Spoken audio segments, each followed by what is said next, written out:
Funnel hall में एकदम शांति थी, जहां यून सोल अपने मरे हुए माता पिता की मेमोरियल के पास खड़ी थी। हवा में सिर्फ दुख भरा सन्नाटा था। उसके आंसू रुक ही नहीं रहे थे और अपने दिल में वो सिर्फ अपने ग्रैंडफादर का सहारा ढूंढ रही थी, जो उसके पास इकलौते बचे थे। जब से उसे याद है, उसके ग्रैंडफादर ही उसकी सबसे बड़ी ताकत रहे हैं। माता पिता की मौत के बाद उन्होंने ही उसे हर मुसीबत से बचाया था। उसी पल यून सियोल ने फैसला कर लिया था कि वो अपने ग्रैंडफादर की खुशी के लिए कुछ भी करेगी। लेकिन वक्त के साथ बड़े बड़े सहारे भी कमजोर पड़ जाते हैं। यून सियोल को हाल ही में एक बहुत बुरा सच पता चला था। उसके ग्रैंडफादर को आखिरी स्टेज का पैंक्रियाटिक कैंसर था। उनके पास अब बहुत कम दिन बचे थे और उन्होंने एक रिक्वेस्ट की। वो मरने से पहले उसकी मैरिज देखना चाहते थे। यून सोल का दिल घबराने लगा। मैरिज? वो अभी बहुत यंग थी और ये सब बहुत जल्दी लग रहा था। पर अपने ग्रैंडफादर की फिक्र देकर उसके पास कोई रास्ता नहीं बचा था। कॉलेज में सो क्यून यून सोल के पास आया, जो उसका बहुत ही मस्त मौला और चार्मिंग दोस्त था। अचानक उसके दिमाग में एक आइडिया आया और वो उसे खींचकर क्लासरूम से बाहर ले गई। बाहर आकर वो थोड़ा हिचकिचाई और अचानक बोल पड़ी, सो क्यून, क्या तुम मुझसे मैरिज करोगे? सो क्यून एकदम से हैरान रह गया, फिर मुस्कुराकर बोला, ये बहुत सडन है, पर जब तुम प्रपोज कर रही हो तो मैं मना कैसे कर सकता हूँ? उसने हंसते हुए आगे कहा, और चलो, जब हम 30 साल के हो जाएंगे तब शादी करेंगे, ओके? यून सियोल उसे समझाने के लिए अपना मुंह खोलने ही वाली थी कि तभी उसके फोन की रिंग बजी। उसके एक दोस्त ने उसे पास ही कुछ सुंदर गर्ल्स से मिलने के लिए बुलाया था। सो क्यून की मुस्कान और बढ़ गई। Sounds fun. इसे कल कंटिन्यू करते हैं यून सियोल, मुझे अभी जाना होगा। यून सियोल ने एक झूठी स्माइल दी। ओके ओके जाओ, मैं तो वैसे भी मजाक कर रही थी। सो क्यून ने हंसते हुए उसके चीक्स खींचे। मुझे पता था, पर फिर भी मेरा दिल बहुत जोर से धड़क रहा था। ये कहकर वो हाथ हिलाते हुए कैंपस से चला गया। यून सियोल उसे जाते हुए देख रही थी और उसका दिल भारी होने लगा। चिढ़कर वो खुद से बड़बड़ाई, मैंने ये क्या कर दिया? मैं उस इंसान से क्या उम्मीद रख रही थी जो कभी सीरियस नहीं रहता? क्या वो एक बार भी मुझे सीरियस ले सकता है? क्या मेरा फेस काफी सीरियस नहीं था? इन्हीं ख्यालों में खोई हुई वो किसी से टकरा गई। चौंककर उसने ऊपर देखा और जल्दी से माफी मांगने लगी। एक बहुत ही खड़ूस दिखने वाले आदमी ने उसे बीच में ही रोक दिया। अगली बार ध्यान रखना कि तुम कहाँ चल रही हो, डे ड्रीम मत करो। उसकी आवाज सुनकर यून सोल को गुस्सा आ गया। अगर तुमने मुझे डे ड्रीम करते देखा था तो तुम साइड से निकल सकते थे, बल्कि तुम खुद मुझसे आकर टकराए। तुमने ये जानबूझकर किया ना। इससे पहले कि वो कुछ जवाब देता, एक कार बहुत तेजी से उसके पास से गुजरी। एकदम फुर्ती से उस आदमी ने उसका हाथ पकड़ा और उसे खींचकर बचा लिया। उस झटके की वजह से वो सीधे उसके चेस्ट से जा टकराई और उनके चेहरे इतने करीब आ गए कि उनके लिप्स गलती से टच हो गए। वक्त जैसे एक पल के लिए रुक गया था। जो हुआ उसे महसूस करते ही उस आदमी ने तुरंत उसे छोड़ दिया। यून सियोल लड़खड़ा गई और उसका चेहरा शर्म से लाल हो गया। गलत मत समझना, उसने रूखेपन से अपनी स्लीव झाड़ते हुए कहा। कार बहुत तेज थी, मैंने तुम्हें सिर्फ बचाने के लिए खींचा था। यून सोल हकलाते हुए बोली, हाँ थैंक्स। वो अपनी नजरें चुराते हुए खुद को संभालने लगी। चलो मान लेते हैं कि ऐसा कुछ हुआ ही नहीं, हम दोनों का दिन ही खराब है। उसका जवाब सुने बिना ही वो जाने के लिए मुड़ी, पर इससे पहले कि वो वहां से निकल पाती, उसकी मजाक उड़ाती आवाज हवा में गूंजी, तुम मुझे अपनी जान बचाने के लिए थैंक्स भी नहीं बोलोगी? उसके होठों पर एक शरारती स्माइल थी। फिर अपनी आंखों में एक चमक के साथ उसने आगे कहा, या फिर तुम उस किस का हर्जाना दिए बिना ही जाने का सोच रही हो? यून सोल, जो अभी भी उस हादसे से घबराई हुई थी, पलटकर बोली, कैसी किस? हमारे लिप्स बस टच हुए थे, ऐसे एक्ट मत करो जैसे ये कोई बहुत बड़ी बात हो। उसने ताना मारते हुए आगे कहा, क्या बात है? ये मत कहना कि तुम्हें आज तक किसी ने किस नहीं किया। उस आदमी ने मुस्कुराते हुए कहा, तुम्हें ऐसा क्यों लगता है? सच तो ये है कि तुम ऐसी दिख रही हो जैसे तुमने पहले कभी किसी को किस नहीं किया। चिढ़कर यून सियोल बोली, तुम में ऐसा क्या स्पेशल है? मुझे तो याद भी नहीं कि मैंने तुम्हें किस किया। उसकी मुस्कान और गहरी हो गई। सच में लोग आम तौर पर अपनी फर्स्ट किस इतनी आसानी से नहीं भूलते। उसके चिढ़ाने वाले अंदाज पर उसका गुस्सा भड़क गया। फर्स्ट किस? तुम पागल हो गए हो। तुम्हारी जानकारी के लिए बता दूं, तुम 108वां इंसान हो जिसे मैंने किस किया है, तो अगर ये याद रखने लायक नहीं था तो मुझे माफ करना। ये कहकर वो अपने पैर पटकती हुई वहां से मुड़ गई और तीखी आवाज में बोली, और अगर दोबारा दिखे तो मुझसे बात मत करना, तुम परवेटेड इंसान। वो वहीं खड़ा उसे गुस्से में जाते हुए देखता रहा और उसकी आंखों में एक अलग ही मजा था। 108वां है ना, इंटरेस्टिंग। वो बुदबुदाया और उसे दूर जाते हुए देख उसके चेहरे पर एक हल्की मुस्कान आ गई। कैंपस वापस आकर यून सोल क्लास में बैठी थी और उसका ध्यान कहीं और था। उसके दोस्त आसपास हंस रहे थे और आने वाली पार्टीज और आउटिंग्स की बातें कर रहे थे, लेकिन वो फोकस नहीं कर पा रही थी। सो क्योंग, जो हमेशा ग्रुप की जान होता था, दूसरों के साथ मजाक कर रहा था। अचानक प्रोफेसर अंदर आए और सब शांत हो गए। गुड मॉर्निंग एवरीवन, उन्होंने सीरियस होकर कहा। आज हमारे साथ एक स्पेशल गेस्ट लेक्चरर हैं जो अगले सेमेस्टर तक हमें पढ़ाएंगे। उस आदमी ने शांत आवाज में अपना इंट्रोडक्शन दिया। गुड मॉर्निंग, मेरा नाम कांग जून यंग है। यून सोल एकदम जम गई और उसकी आंखें फटी की फटी रह गईं। उसने अपनी नोटबुक को कसकर पकड़ लिया और उसका चेहरा शौक और शर्म से भर गया। उसका दिमाग चिल्लाया, कल वाला वही बदतमीज इंसान। उसके गाल शर्म से जलने लगे और वो अपनी सीट पर नीचे की तरफ झुक गई। जब उसकी नजरें क्लासरूम में सबको देखने लगीं, तो यून सियोल की घबराहट बढ़ गई। वो अपनी नोटबुक के पीछे छुप गई और खुद से फुसफुसाई, क्या मैंने गलत देखा? प्लीज काश मैं गलत हूँ। अचानक उसकी आवाज गूंजी जो एकदम साफ और चुभने वाली थी, तुम जिसने नोटबुक पकड़ी हुई है, तुम्हारा नाम क्या है? सहम कर यून सोल एकदम एकदम जम गई। मैं चो यून सोल हूँ सर, वो हकलाते हुए बोली और अपनी आवाज को संभालने की कोशिश करने लगी। उसके होठों पर एक शरारती मुस्कान आ गई। मिस चोई, उसने बहुत आराम से कहना शुरू किया, मुझे कभी नहीं पता था कि किताब चबाने से उसका कंटेंट दिमाग में जल्दी जाता है। पूरी क्लास ठहाकों से गूंज उठी और यून सियोल का चेहरा शर्म से लाल हो गया। इससे पहले कि वो खुद को संभाल पाती, उसकी मुस्कान और गहरी हो गई। खैर कोई बात नहीं, उसने मजे से पेज पलटे हुए कहा, क्यों ना तुम पेज 108 एक्सप्लेन करो। अगले शब्दों से पहले उसका जानबूझकर रुकना यून सोल के दिल की धड़कन बढ़ा गया। ओह मेरी गलती है, उसने शरारत भरे अंदाज में आगे कहा, मेरा मतलब पेज 10.8 था। उसकी आंखों में एक अलग ही चमक थी जब उसने आगे कहा, शुरू करो मिस चोई, हमें भी कुछ समझाओ। वो उसे परेशान देखकर साफ तौर पर मजे ले रहा था।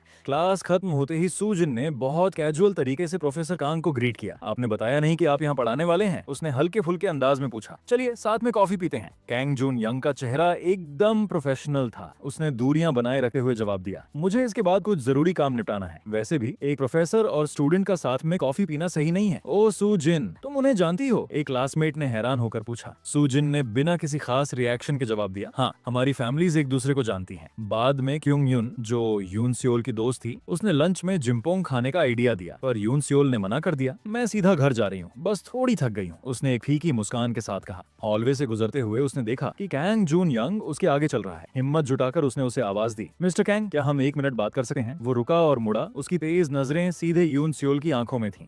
हमारी पहली मुलाकात जिस तरह से हुई उसके लिए मैं माफी चाहती हूँ, उसने हिचकिचाते हुए शुरू किया। पर क्या हम अपने पुराने मसले क्लास में न लाएं? मैं, उसने बिना किसी भाव के पूछा। क्या तुम्हें मैं याद नहीं? उसकी शरारती मुस्कान वापस आ गई। मैं कभी भी पर्सनल मुद्दों को अपनी क्लास में नहीं लाता। मैं सिर्फ एक प्रोफेसर की तरह बर्ताव करता हूँ जो अपने स्टूडेंट्स को सलाह देता है।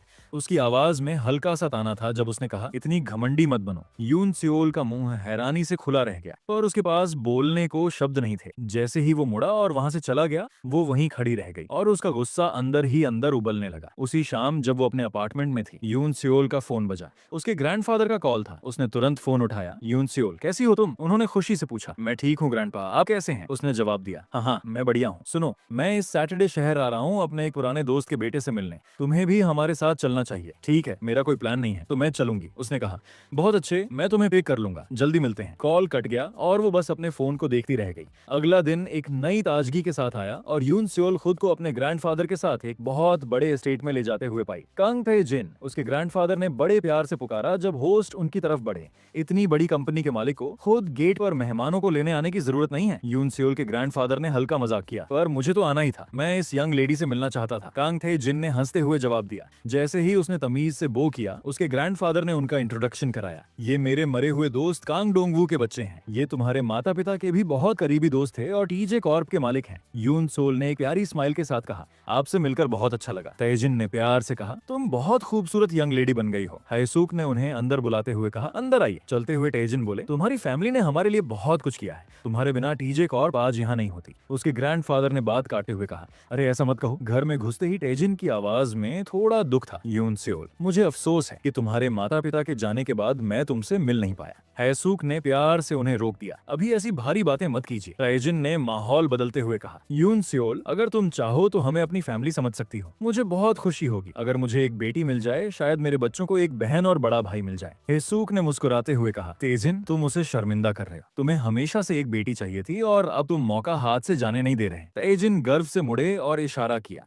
ओह वो रहा मेरा दूसरा बेटा जून सियोल। हेलो कहो। उस लड़के ने तमीज से बो किया, आपसे मिलकर अच्छा लगा, मैं कांग जून सूल हूँ। जब वो बातें कर रहे थे तभी हॉलवे में भारी जूतों की आवाज गूंजी। सब मुड़े और तभी उनका बड़ा बेटा कमरे में आया। एक पल के लिए वहाँ सन्नाटा छा गया, क्योंकि यून सियोल की नजरें और किसी से नहीं बल्कि कैंग जून यंग से मिली। वही इंसान जिसने कुछ दिन पहले उसे तेज कार से बचाया था। उसकी आंखें हैरानी से फटी रह गईं। दोनों एकदम जम गए और एक दूसरे को यकीन के साथ नहीं देख पा रहे थे। घर के बाहर जून यंग ने चुप्पी तोड़ी। फेट का सेंस ऑफ ह्यूमर कमाल का है ना? उसकी आवाज में मजाक था। यून सियोल ने गहरी सांस ली और अपना गुस्सा काबू किया। क्यों ना हम फिर से शुरुआत करें? मेरी जान बचाने के लिए थैंक्स, उसने तमीज से पर थोड़ी दूरी बनाकर कहा। जून यंग की आंखों में शरारत चमक उठी। ओह, तुमने तो कहा था तुम्हें याद नहीं है, पर अब लगता है तुम्हें सब याद है। यून सोल ने उसे बीच में ही रोक दिया और उसका चेहरा लाल हो गया। डिटेल्स की जरूरत नहीं है, और हाँ, मुझे सब याद है सर। उसने आखिरी शब्द एक अजीब सी स्माइल के साथ कहा। वो धीरे से हंसा और बोला, क्लास के अलावा मुझे बस जून यंग बुला सकती हो। यून सोल ने खुद को सीधा किया और अपना सिर हिलाते हुए मना कर दिया। मैं भला कैसे? आप मुझसे बड़े हैं और जाहिर तौर पर बहुत ज्यादा एक्सपीरियंस भी। उसकी मुस्कान और चौड़ी हो गई। ओह, एक्सपीरियंस्ड?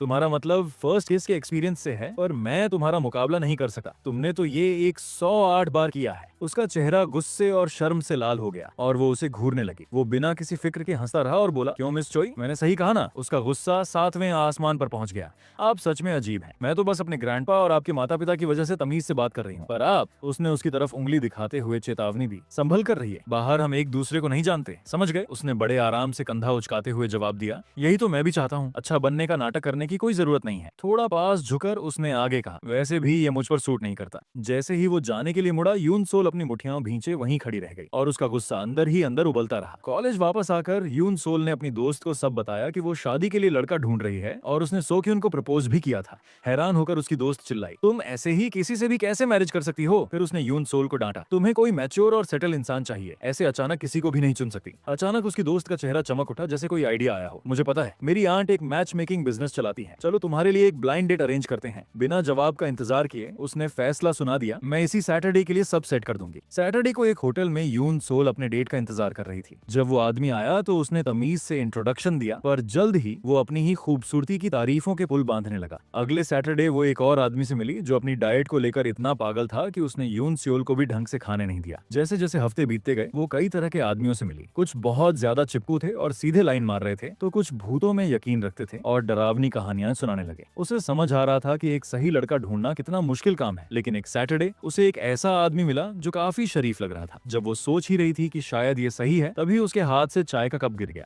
उस आदमी ने तुरंत अपना रुमाल बढ़ाया। उसकी इस छोटी सी मदद ने यून सोल के दिल में उम्मीद की एक किरण जगा दी कि शायद अभी भी कोई अच्छा इंसान मिल सकता है। उसी होटल के दूसरी तरफ जुन यंग अपनी माँ से फोन पर बहस कर रहा था। आपने मुझसे पूछे बिना वादा क्यों किया? उसकी आवाज में चिढ़ साफ थी। उसकी माँ ने शांति से समझाया, ये मैंने नहीं किया। मेरी दोस्त अपनी बेटी को तुमसे मिलवाना चाहती थी क्योंकि तुम्हारी कंपनी बहुत बढ़िया काम कर रही है। जैसे ही कॉल खत्म हुआ, तभी किसी ने उसका नाम पुकारा। एक यंग वुमन उसके सामने खड़ी होकर मुस्कुरा रही थी। अपनी माँ की बातें याद करते हुए जून यंग ने उसे बहुत सीरियस होकर देखा और पूछा, तुम कुछ जानी पहचानी लग रही हो, क्या हम पहले मिले हैं? उस लड़की ने चमकती मुस्कान के साथ जवाब दिया, हाँ, हम पिछले साल प्रिंस आइवन की बर्थडे पार्टी में मिले थे। उसका जवाब सुने बिना ही वो बड़बड़ाने लगी कि कैसे वो अपने ऊंचे कनेक्शंस का इस्तेमाल करके उसका बिजनेस बढ़ा सकती है। जुन यंग उसकी लगातार बातों से साफ तौर पर परेशान हो रहा था। आखिर में वो खड़ा हुआ और तमीज से बोला, तुमसे मिलकर अच्छा लगा, पर मुझे कुछ काम निपटाना है तो मुझे अब चलना चाहिए। उस लड़की ने झट से कहा कि शायद वो गलत वक्त पर आ गई है और खुद ही वहां से जाने लगी। उसके जाते ही जून यंग ने चैन की सांस ली और सुकून महसूस करने लगा। होटल के दूसरी तरफ यून सोल की मीटिंग अच्छी चल रही थी। बातों बातों में उस आदमी ने उसकी फैमिली के बारे में पूछना शुरू किया, लेकिन अचानक उसकी बातों का तरीका बदल गया जब उसने बताया, मैंने अपने लेवल के किसी इंसान से मिलने के लिए 30 मिलियन खर्च किए हैं। यून सोल ये सुनकर दंग रह गई और उसके चेहरे पर हैरानी साफ दिख रही थी। उसका रिएक्शन देखकर उस आदमी ने अचानक उसका हाथ पकड़ लिया और बोला, मुझसे झूठ मत बोलो, मुझे पता है तुम जैसे लो क्लास और बेकार लोग कैसे होते हैं। मेरे साथ कमरे में चलो वरना मैं तुम्हारी रिपोर्ट कर दूंगा। यून सोल का गुस्सा भड़क उठा और वो पलट कर बोली, कर दो पुलिस में रिपोर्ट, मैं नहीं डरती। तभी वहां से गुजर रहे जून यंग के कानों में एक जानी पहचानी आवाज पड़ी और वो वहीं रुक गया। वो आदमी उसकी बात अनसुनी करते हुए बोला, अगर तुम्हें पैसे चाहिए तो मैं तुम्हारी मदद कर सकता हूँ। यून सोल अपना गुस्सा काबू करने की कोशिश कर रही थी। इससे पहले कि वो आदमी कुछ और कहता, किसी ने उसका हाथ कसकर पकड़ लिया। यून सोल ने ऊपर देखा तो वहां जुन यंग खड़ा था, जो उस आदमी को बहुत गुस्से में देख रहा था। उसने हाथ को इतनी जोर से दबाया कि वो आदमी दर्द के मारे पीछे हट गया। बिना कुछ कहे जून यंग ने यून सोल का हाथ पकड़ लिया और उसे वहां से तेजी से बाहर ले गया। यून सोल उसके साथ कदम मिलाने की कोशिश में लड़खड़ा रही थी। उसने सांस लेते हुए कहा, थैंक्स, अगर आप वहां नहीं होते तो पता नहीं क्या हो जाता। फिर उसने अपने हाथ की तरफ देखा और कहा, अब आप मेरा हाथ छोड़ सकते हैं। जून यंग उसने हाथ छोड़ दिया और पूछा, तो तुम यहाँ ब्लाइंड डेट के लिए आई थी? चिढ़कर उसने जवाब दिया, जो भी हो इससे आपका कोई मतलब नहीं है। जून यंग उसकी तरफ मुड़ा और मजाक उड़ाते हुए बोला, जैसे कपड़े तुमने पहने हैं उसे देखकर तो यही लगता है कि ये डेट ही थी, वरना उस आदमी ने जो कहा वो सच था। यून सोल का चेहरा शर्म से लाल हो गया और उसने तुरंत मना कर दिया। वो पास की कुर्सी पर बैठ गई और एक गहरी सांस लेकर समझाने लगी, मेरे ग्रैंडफादर बीमार हैं और ये उनकी आखिरी इच्छा है कि वो मेरी मैरिज देख सकें। मेरी दोस्त की आंट एक मैच मेकिंग एजेंसी चलाती है, तो मैंने सोचा कि मैं ये कोशिश करके देखूं। जून यंग का चेहरा एकदम सीरियस हो गया और उसने पूछा, मुझे लगा था कि मैरिज और प्यार हर औरत का सपना होता है, क्या इस तरह ब्लाइंड डेट्स पर जाना वाकई सही है? यून सोल ने फिर से एक गहरी सांस ली और जवाब दिया, ये आसान नहीं है, पर अपने ग्रैंडफादर की खुशी के लिए मुझे प्यार की जरूरत नहीं है, मुझे बस वाइफ का टाइटल चाहिए। जून यंग उसे बहुत गौर से देखने लगा, जैसे उसके दिमाग में कुछ चल रहा हो। उसने धीरे से आगे कहा, मुझे लगा था कि वो आदमी अच्छा इंसान है, मुझे लगा था कि मैं आखिरकार अपने ग्रैंडफादर की इच्छा पूरी कर पाऊंगी। जून यंग उसके पास एक कुर्सी खींचकर बिना कुछ बोले बैठ गया। वो अपने मन में कुछ कैलकुलेट कर रहा था। फिर उसने उसकी तरफ देखा और कहा, चोय यून सियोल, मुझसे मैरिज कर लो। यून सियोल एक पल के लिए एकदम जम गई। वो पूरी तरह से शॉक थी।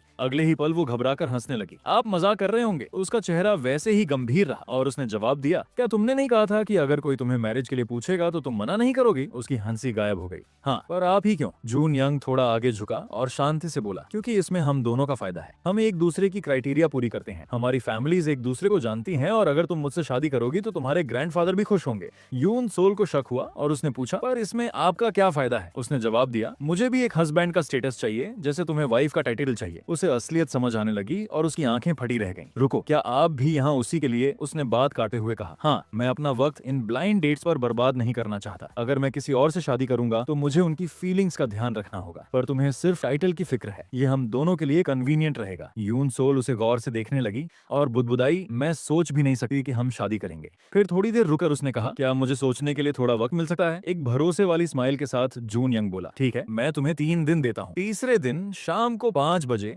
मुझे उसी पार्किंग लॉट में मिलना जहाँ हम पहली बार मिले थे। अगर तुम नहीं आई तो इसका मतलब होगा कि तुमने मेरा ऑफर ठुकरा दिया है। 3 दिन बाद जून यंग वादे के मुताबिक पार्किंग लॉट में खड़ा इंतजार कर रहा था। उसने अपनी घड़ी देखी। दोपहर के 4:50 हो रहे थे। उसकी नजरें उस सुनसान रास्ते को देख रही थी। मिनट बीते गए और उसने फिर से वक्त चेक किया। अब 5:10 हो चुके थे। उदास होकर उसने अपनी कार का दरवाजा खोला और खुद से सोचा, मैं यहाँ आकर आखिर क्या उम्मीद कर रहा था? जैसे ही वो कार में बैठने वाला था, किसी ने उसका नाम पुकारा। उसने मुड़कर देखा तो यून सोल उसकी तरफ भागती हुई आ रही थी और उसकी सांस फूली हुई थी। सॉरी, बहुत सॉरी, मुझे देर हो गई, वो हाँफते हुए बोली। मेरी क्लास उम्मीद से ज्यादा लंबी खिंच गई थी। जून यंग का चेहरा अब भी सीरियस था। उसने कहा, तुम 10 मिनट लेट हो। अपनी सांस संभालते हुए उसने जवाब दिया, मैं आपके ऑफर को एक्सेप्ट करने आई हूँ, पर मेरी एक शर्त है। वो एकदम सीधी खड़ी हुई और मजबूती से उसकी तरफ देखा। मैं चाहती हूँ कि ये मैरिज एक सीक्रेट रहे, कम से कम जब तक मैं ग्रेजुएट नहीं हो जाती। आप कैंपस में बहुत पॉपुलर हैं और अगर ये बात बाहर आई तो मेरे लिए बहुत बड़ी मुसीबत हो जाएगी। जून यंग के होठों पर एक हल्की सी मुस्कान आ गई और उसने सिर हिलाकर कहा, ठीक है। उसने अपना हाथ आगे बढ़ाया और बोला, तो फिर तुम्हारे साथ काम करके अच्छा लगेगा मिस चॉय। पर उसने अचानक उसे अपनी तरफ खींच लिया और वो लड़खड़ा कर उसकी बाहों में जा गिरी। उसने उसे मजबूती से थाम लिया। हैरान होकर उसने अपने हाथ उसकी छाती पर रखे और उसे पीछे धकेलते हुए चिल्लाई, ये आप क्या कर रहे हैं? मुझे ऐसे अचानक गले क्यों लगा लिया? एक स्मर्क के साथ वो थोड़ा पास झुका और बोला, खैर अब हम एक कपल हैं ना, तो हमें वैसा दिखना भी तो चाहिए। कैंग मैंशन में डिनर के वक्त माहौल थोड़ा टेंशन वाला हो गया क्योंकि सबका ध्यान जून यंग पर था, जिसने अभी अभी एक खबर सुनाने की बात कही थी। उसने बहुत ही शांत चेहरे के साथ कहा, मैं चॉय यून सियोल से शादी करने जा रहा हूँ। उसके पिता का चेहरा खुशी से चमक उठा। मिस्टर चॉय की पोती, ये तो बहुत बढ़िया खबर है, उन्होंने उत्साह से कहा।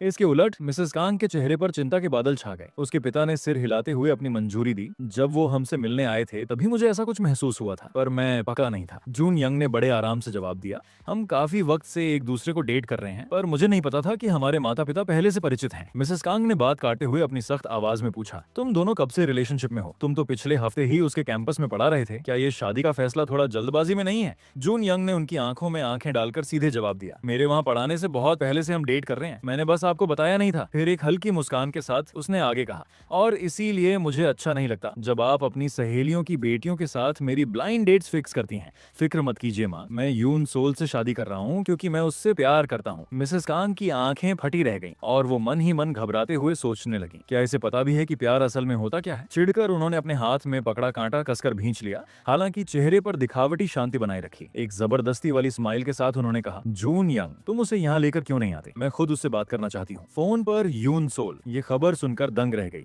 घबराते हुए उसने पूछा, अगर उन्हें शक हो गया तो? जून यंग का लहजा अब भी शांत था। उसने जवाब दिया, बस प्लान पर टिकी रहो, हर बात का वही जवाब देना जैसा हमने डिस्कस किया था। मैं अपनी पुरानी जगह पर तुम्हारा इंतजार करूंगा, लेट मत होना। कॉल खत्म होते ही यून सियोल अपने फोन को घूरती रह गई और उसके सीने में बेचैनी होने लगी। उसने सोचा, मैं शांत भला कैसे रह सकती हूँ? अगले दिन कांग हाउस में मिसेस कांग ने उसे बड़ी निराशा के साथ देखा और कहा, जून यंग तुम्हें इस तरह अकेला कैसे छोड़ सकता है? यून सोल ने अजीब महसूस करते हुए जवाब दिया, उन्हें कुछ बहुत जरूरी काम आ गया था, इसलिए मैं अकेली ही आ गई। मिसेस कांग ने एक पल के लिए उसे परखा और फिर कहा, उसने हमें शादी के बारे में तो बता दिया है, पर तुम अभी कॉलेज में हो, क्या ये सब थोड़ा जल्दी नहीं हो रहा? यून सियोल ने खुद को संभाला और मजबूती से जवाब दिया, हमने तय किया है कि मेरे ग्रेजुएट होने तक हम इसे एक सीक्रेट रखेंगे। शक जताते हुए मिसेस कांग ने थोड़ी तीखी आवाज में फिर सवाल किया, तुम दोनों कब से डेट कर रहे हो और तुमने हमें पहले क्यों नहीं बताया? टेंशन को भांपते हुए यून सोल ने उनकी चिंता दूर करने की कोशिश की और अपनी आवाज स्थिर रखते हुए कहा, हम इस रिश्ते को लेकर वाकई बहुत सीरियस हैं। ये सुनकर मिसेस कांग थोड़ा शांत हुई और उनके चेहरे के भाव कुछ नरम पड़ गए। ऐसा नहीं है कि मैं तुम्हें पसंद नहीं करती, उन्होंने ने सोच में पड़ते हुए कहा, बस मेरे कुछ सवाल हैं। उन्होंने सीधा यून सियोल की आंखों में देखा और बहुत ही सीरियस होकर पूछा, क्या तुम वाकई मेरे बेटे से प्यार करती हो? यून सियोल ने पूरी कोशिश की कि वो सच्ची लगे और जवाब दिया, जी हाँ, मैं उन्हें पूरे दिल से चाहती हूँ। मिसेस कैंग ने अपनी आंखें सिकोड़ी और फिर पूछा, क्या जून यंग भी तुमसे प्यार करता है? यून सियोल एकदम सुन्न पड़ गई।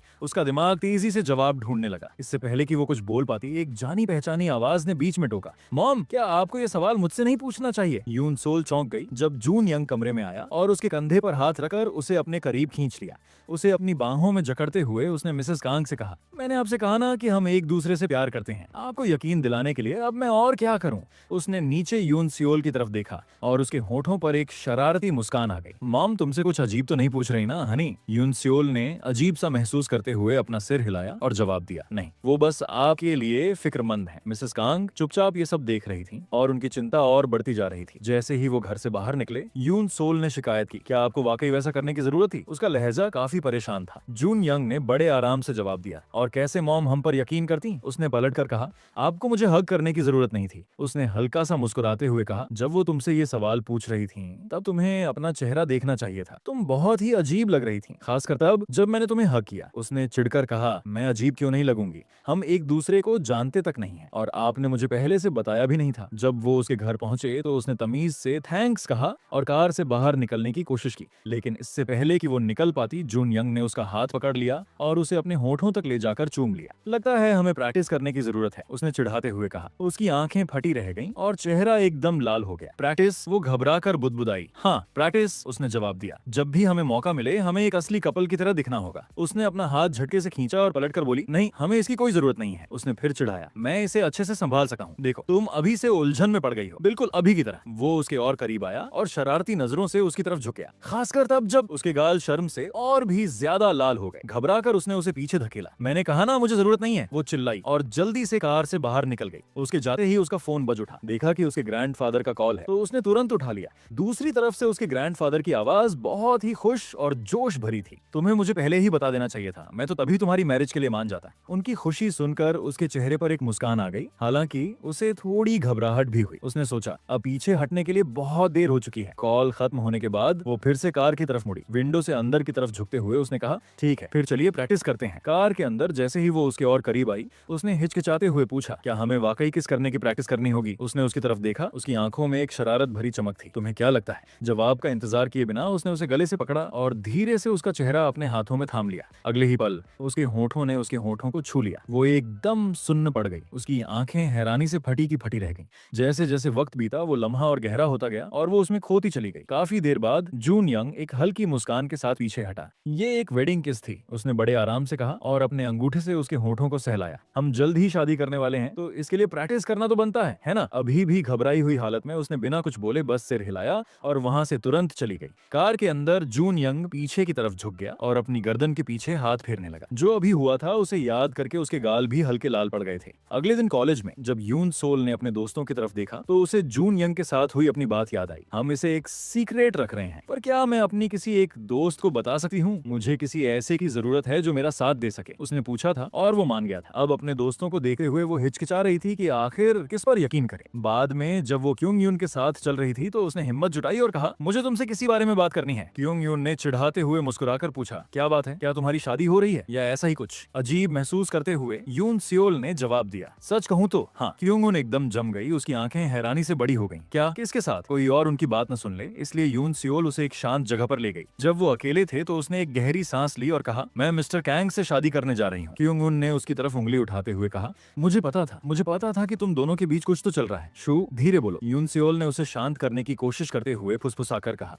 सिर्फ तुम्हें ही इस बारे में पता है तो प्लीज इसे एक सीक्रेट रखना। उसकी दोस्त ने सिर हिलाया और उसे कसकर गले लगा लिया। बधाई हो, आखिरकार तुम्हें रास्ता मिल ही गया। पर थोड़ी देर बाद क्योंग यून की मुस्कान चिंता में बदल गई। पर वो शादी के लिए क्यों पूछ रहे हैं? उनकी वजह क्या है? यून सियोल ने सच बोलने का फैसला किया। वो भी बिल्कुल मेरी तरह ही है। उन्हें भी सिर्फ स्टेटस चाहिए और वो अपना वक्त बर्बाद नहीं करना चाहते। क्योंग यून ने एक पल सोचा और फिर पूछा, रुको, कहीं ये वही तो नहीं जिन्होंने तुम्हें उन सारी ब्लाइंड डेट्स से बचाया था? इससे पहले कि यून सोल जवाब देती, क्योंग यून शरारत से मुस्कुराई, वो तो तुम्हारे व्हाइट नाइट की तरह है ना, जो सफेद घोड़े पर सवार होकर सबको बचाने आ गया। जैसे जैसे क्योंग यून की कल्पनाएं दौड़ने लगी, यून सियोल ने अपनी आंखें घुमाई, पर इससे पहले कि वो कुछ कह पाती सो क्यों उनके पीछे आ गया। तुम दोनों क्या खुसर पुसर कर रहे हो? उसने हंसी मजाक में पूछा और उन्हें कैंपस के कैफे की तरफ ले जाने लगा। चलो कॉफी पीते हैं। कॉफी शॉप में जून यंग चुपचाप बैठा अपनी कॉफी की चुस्कियां ले रहा था। जैसे ही उसने बाहर देखा, उसकी नजर 3 लोगों के एक ग्रुप पर पड़ी जो हंसते हुए कैफे की तरफ आ रहे थे।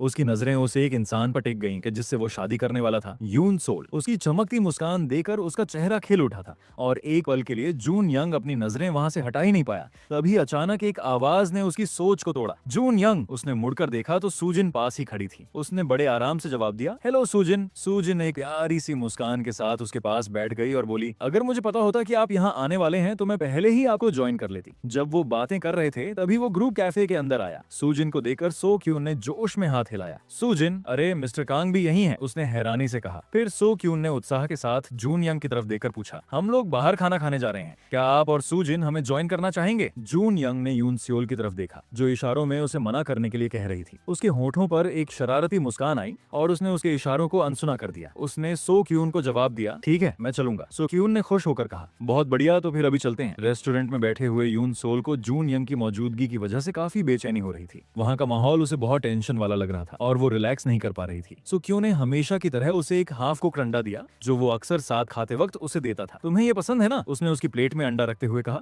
जून यंग ने ये सब देखा और उसकी नजरें उन दोनों पर ही टिक गईं। उसे घूरते देख सो क्यून ने मुस्कुराते हुए बताया, यून सोल जियोजाय आइलैंड से है, उसे खाने के ऊपर अंडा बहुत पसंद है, वहाँ ये आम बात है। जून यंग हल्का सा मुस्कुराया और यून सियोल की तरफ मुड़कर बोला, ओह मुझे ये नहीं पता था, तो फिर तुम सोल कब शिफ्ट हुई? इससे पहले कि यून सियोल कुछ बोल पाती, सो क्यून फिर बीच में बोल पड़ा, जब कॉलेज शुरू हुआ तब वो यहाँ आई थी, उससे पहले वो जियोजाय में अपने ग्रैंडफादर के साथ रहती थी। यून सोल को बहुत अजीब लगा और उसने मन ही मन सोचा, ये अपना मुंह बंद क्यों नहीं रख सकता। उसकी सोच तब टूटी जब सो क्यून ने अपने चॉपस्टिक्स से उसके बाउल में से खाना निकाल लिया। चिढ़कर वो भड़क उठी, हे मेरे खाने में अपनी चॉपस्टिक्स मत डालो, ये लो अब ये सारा तुम ही खा लो। उनकी ये नोक झोंक देकर सो क्यून हंसा और बोला, वाह तुम दोनों के बीच कितनी क्यूट बॉन्डिंग है। फिर उसने मुस्कुराते हुए यून सोल के कंधे पर हाथ रखा और कहा, हाँ हम वाकई बहुत क्लोज फ्रेंड्स हैं। जून यंग चुप रहा और उसके चेहरे के भाव पढ़ पाना मुश्किल था। हालांकि यून सोल को महसूस हो रहा था कि कुछ तो गड़बड़ है। क्यूंगिन ने भी चुपचाप एक ठंडी सांस ली क्योंकि उसे भी ये सब बहुत अजीब लग रहा था। खाना खत्म करने के बाद सो क्यून और उसके साथी वहाँ से चले गए। बाकी तीनों ने उन्हें बाएं कहा और माहौल की गर्मी को भांपते हुए क्यूंग यून ने कहा, मुझे लगता है कि अब मुझे भी चलना चाहिए। यून सियोल भी उसके साथ निकलना चाहती थी लेकिन इससे पहले कि वो हिल पाती, जून यंग ने पीछे से उसका बैग पकड़ लिया और उसे रोक दिया। ये देखकर उसने सिर्फ इतना कहा, ठीक है तुम पहले चलो। जब सब चले गए तो जून यंग ने उसकी तरफ देखा और सीधे शब्दों में कहा, तुम्हें मुझे पहले बता देना चाहिए था कि तुम्हारा कोई बॉयफ्रेंड है, ये मेरे लिए बहुत अनकंफर्टेबल है। चिढ़कर यून सोल भड़क उठी, वो मेरा बॉयफ्रेंड नहीं है, उसने उसे घूरते हुए आगे कहा। और आप आने के लिए मान ही क्यों गए? जून यंग ने शांति से जवाब दिया, हमने तय किया था कि कैंपस में हम अपना रिश्ता सीक्रेट रखेंगे, और इसका मतलब ये नहीं कि हम एक दूसरे को जानते ही नहीं। मैं बस अपने स्टूडेंट्स के सामने नेचुरल रहने की कोशिश कर रहा था। उसे देखते हुए यून सियोल ने सोचा, मुझे पता है कि ये कोई असली शादी नहीं है, पर ये आदमी इतना शांत कैसे रह सकता है। जैसे ही वो जाने लगा उसने हुक्म दिया, मेरे साथ कार तक चलो। उसे थोड़ा दुख हुआ और उसने सोचा, मैं मिस्टर कांग जैसे इंसान से आखिर क्या उम्मीद कर रही हूँ। तभी अचानक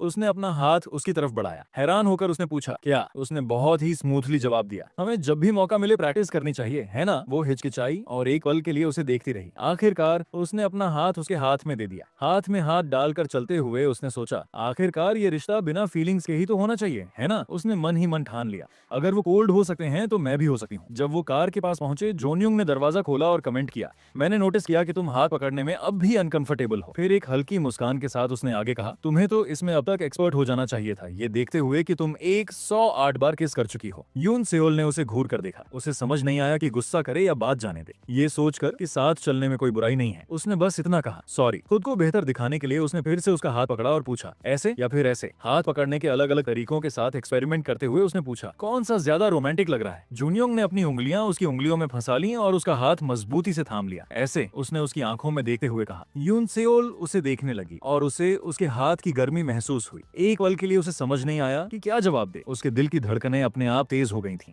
जब यून सियोल अपनी दोस्त क्योंग यून से बात कर रही थी तो उसकी दोस्त ने इस शादी के तरीके पर अपनी चिंता जताई। कानूनी तौर पर तो ये पक्का है, पर फिर भी ये असली नहीं है। तुम दोनों कब तक ये नाटक करने का सोच रहे हो? क्योंग यून ने गंभीरता से पूछा। यून सियोल ने खुद से कहा, ये सही कह रही है, मुझे एक प्लान बनाना होगा। उसने सोचा, झुनयोंग एक कामयाब बिजनेसमैन है, ऐसा हो ही नहीं सकता कि उसने ये सब पहले से ना सोचा हो। पर मेरा क्या मैं बस अपनी सोचे बिना उसके पीछे चलती रहूंगी? अगले दिन जोनयुंग की कार के अंदर उसने उसे एक कागज पकड़ाया। ये क्या है? उसने अपनी भौहें सिकोड़ते हुए पूछा। ये एक लेटर ऑफ एग्रीमेंट है, उसने पूरे भरोसे के साथ जवाब दिया। एक कॉपी आप रख लीजिए, ये एक मैरिज एग्रीमेंट है ताकि हम में से किसी का भी नुकसान ना हो। झुनयोंग ने कागज को गौर से देखा। ये सही है, वो वो पॉइंट्स को पढ़ते हुए बुदबुदाया। पहला पॉइंट, शादी की बातों को गुप्त रखना ये सही है, पर इसके लिए मैरिटल स्टेटस ज्यादा बेहतर शब्द रहेगा, इससे बात ज्यादा साफ हो जाएगी। उसने उसकी तरफ एक नजर डाली। मुझे पहले पॉइंट से कोई दिक्कत नहीं है, पर अगर तुम अपनी किसी एक दोस्त को बता रही हो तो मैं भी अपने एक दोस्त को बताऊंगा। आगे बढ़ते हुए उसने दूसरा पॉइंट पढ़ा, सही तरीके से पेश आना, मुझे इससे भी कोई परेशानी नहीं है। फिर वो तीसरे पॉइंट पर पहुंचा, पर्सनल लाइफ अलग रहेंगी। उसने जोर से पढ़ा। इससे पहले कि वो कुछ कह पाता उसने बीच में ही टोक दिया, जी हाँ, हमारी सच में शादी नहीं हो रही है, इसलिए हम जो चाहें वो करने के लिए आजाद हैं। वो शरारत से मुस्कुराया और अपनी भौहें ऊपर की। तो तुम अपने बॉयफ्रेंड के साथ बाहर जा सकती हो। उसकी नजरें और भी तीखी हो गईं। बात वैसी नहीं है। उसकी आंखों में चमक थी जब उसने पढ़ना जारी रखा। अचानक उसने कहा, मैं चौथे पॉइंट से सहमत नहीं हूँ। अगर हम अपने घर वालों के सामने प्यार नहीं दिखाएंगे तो उन्हें यकीन कैसे होगा। उसने मजबूती से समझाया, ये हर वक्त करने की जरूरत नहीं है और आपको मुझे पहले से बताना होगा। उसने अपना सिर हिलाया, ये प्रैक्टिकल नहीं है, हमें मौके के हिसाब से चलना होगा। उसने पलट कर कहा, पर हम ज्यादा तो मिलेंगे नहीं, हम पहले से प्लान कर सकते हैं। वो आराम से पीछे झुका और एक बड़ा धमाका किया। ओह, मैं बताना भूल गया, शादी के बाद मेरी माँ चाहती है कि तुम्हारे ग्रेजुएट होने तक हम फैमिली हाउस में ही रहें। ये उनकी शर्तों में से एक है। उसकी आंखें सिकुड़ गईं। और आप मुझे ये अब बता रहे हैं? उसकी चिढ़ को अनदेखा करते हुए उसने आगे कहा, इसीलिए पॉइंट 4 और 5 हटा देने चाहिए। रही बात पॉइंट 6 की। वो रुका और उसे देखा।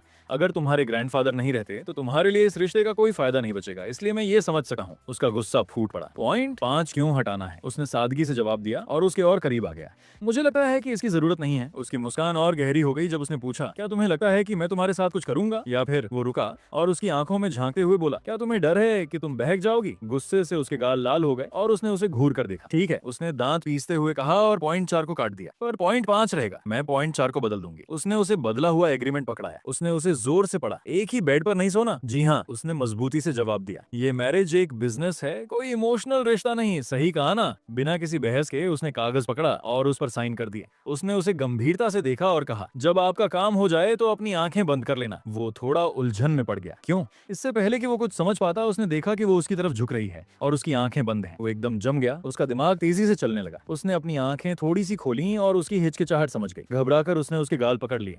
सॉरी, मैं अपनी हैट उतारना भूल गई थी। मैं बस वेडिंग की प्रैक्टिस कर रही थी। इससे पहले कि वो अपनी बात पूरी कर पाती उसने हाथ बढ़ाकर उसकी हैट हटाई और उसे एक तरफ फेंक दिया। एक झटके में वो उसकी तरफ झुका और उसका चेहरा अपने हाथों में ले लिया। वेडिंग किस, वो धीमी आवाज में बुदबुदाया। दूल्हा शुरू करता है। जैसे ही वो करीब आया उसकी धड़कनें तेज हो गईं। उसकी नजरें उसकी नजरों में जमी थीं। जैसे ही उसने अपने होंठ उसके होंठों पर रखे उसकी सांसें अटक गईं। वो दोनों उस पल में खो गए और उन्हें इस रिश्ते की अहमियत समझ आने लगी। जैसे जैसे दिन बीतते गए और शादी का दिन करीब आता गया, यून सोल का फोन लगातार बज रहा था। वेन्यूज की बुकिंग, शादी की तैयारियां और ढेर सारी छोटी छोटी डिटेल्स के अपडेट्स आ रहे थे। वो जून यंग की मां के साथ हर जगह जा रही थी, चाहे वो अपने बेडरूम के लिए शॉपिंग करना हो, वेडिंग केक छकना हो या फिर वेडिंग ड्रेसेस ट्राई करना हो। एक दोपहर जैसे ही उसने अपनी वेडिंग ड्रेस पहनी और आईने के सामने खड़ी हुई, उसे अचानक एहसास हुआ कि ये शादी भले ही एक कॉन्ट्रैक्ट हो, पर फिर भी ये सब बहुत असली है। वो आईने में खुद को देखती रही और उसके मन में भावनाओं का तूफान उठने लगा। शादी का फंक्शन जोजाई आइलैंड पर उनके पुराने घर में होने वाला था। गार्डन में टहलते हुए उसने देखा कि वहाँ सजावट, फूलों और टेबल्स का काम कितनी तेजी से चल रहा है, पर उसे समझ नहीं आ रहा था कि वो खुश क्यों नहीं महसूस कर रही। घर के अंदर उसकी आंट उसके पास आई और चिंता जताते हुए पूछा, जून यंग कहाँ है? मैंने उसे अब तक नहीं देखा, उसे अब तक यहाँ ला जाना चाहिए था। ये सुनकर यून सियोल के दिल में बेचैनी होने लगी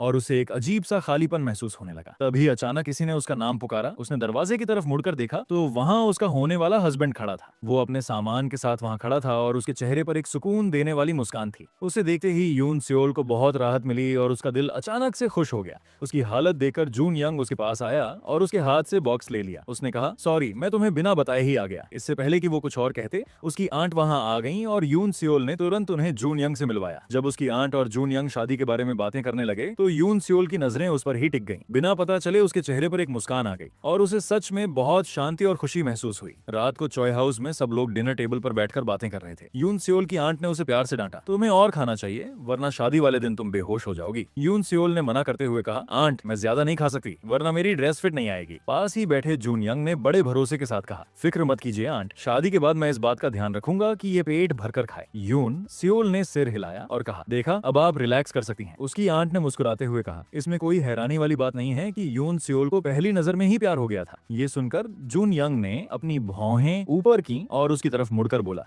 ओह सच में, इसने मुझे कभी ये बात नहीं बताई। उसके ग्रैंडफादर हंसते हुए बोले, ये ऐसी ही है, जो महसूस करती है वो हमेशा कहती नहीं, और ये तुम्हें पूरे दिल से चाहेगी। बाद में जब यून सोल जून यंग के लिए कमरा तैयार कर रही थी, वो अपना सामान लेकर अंदर आया। चारों तरफ देखते हुए उसने पूछा, क्या ये तुम्हारा कमरा है? उसने जवाब दिया, हाँ, आज रात मैं अपनी आंट के कमरे में सो जाऊंगी। अगर आपको यहाँ अनकंफर्टेबल लग रहा है तो उसके लिए सॉरी। उसने सादगी से कहा, ठीक है, कोई बात नहीं। उसने धीरे से पूछा, आपने मुझे पहले क्यों नहीं बताया कि आप आ रहे हैं? मैं आपके लिए इससे बेहतर कमरा तैयार रखती। उसने एक पल के लिए उसे देखा, फिर अपना हाथ बढ़ाकर बड़े प्यार से उसके बालों की एक लट को उसके कान के पीछे किया। क्योंकि मेरी होने वाली वाइफ ने शादी से एक दिन पहले मुझे कांटेक्ट करने की जहमत तक नहीं उठाई, तो खुद उसे ढूंढने आने के अलावा मैं और क्या करता। अचानक हुए इस बर्ताव से वो उसे देखती रह गई और वो हल्का सा मुस्कुराया। उसने सच्चे दिल से कहा, आने के लिए शुक्रिया। जून यंग की मुस्कान और गहरी हो गई और वो उसके करीब आया। फिर उसने धीरे से उसके माथे को चूम लिया। पीछे हटते हुए उसने प्यार से कहा, गुड नाइट मेरी ब्राइड। ये सुनकर उसका दिल अचानक तेजी से धड़कने लगा। शादी वाले दिन सेरेमोनी शुरू होने के लिए सब कुछ तैयार था। जब जून यंग तैयार हो रहा था, उसके दोस्त ने कहा, मुझे यकीन नहीं हो रहा कि तुम शादी कर रहे हो। कुछ दिन पहले तक तो तुम अपनी मॉम की भेजी हुई ब्लाइंड डेट्स पर जा रहे थे। वैसे ये ब्राइड है कौन? एक मुस्कान के साथ जून यंग ने जवाब दिया, यकीनन वो तो नहीं जिससे मैं किसी ब्लाइंड डेट पर मिला था।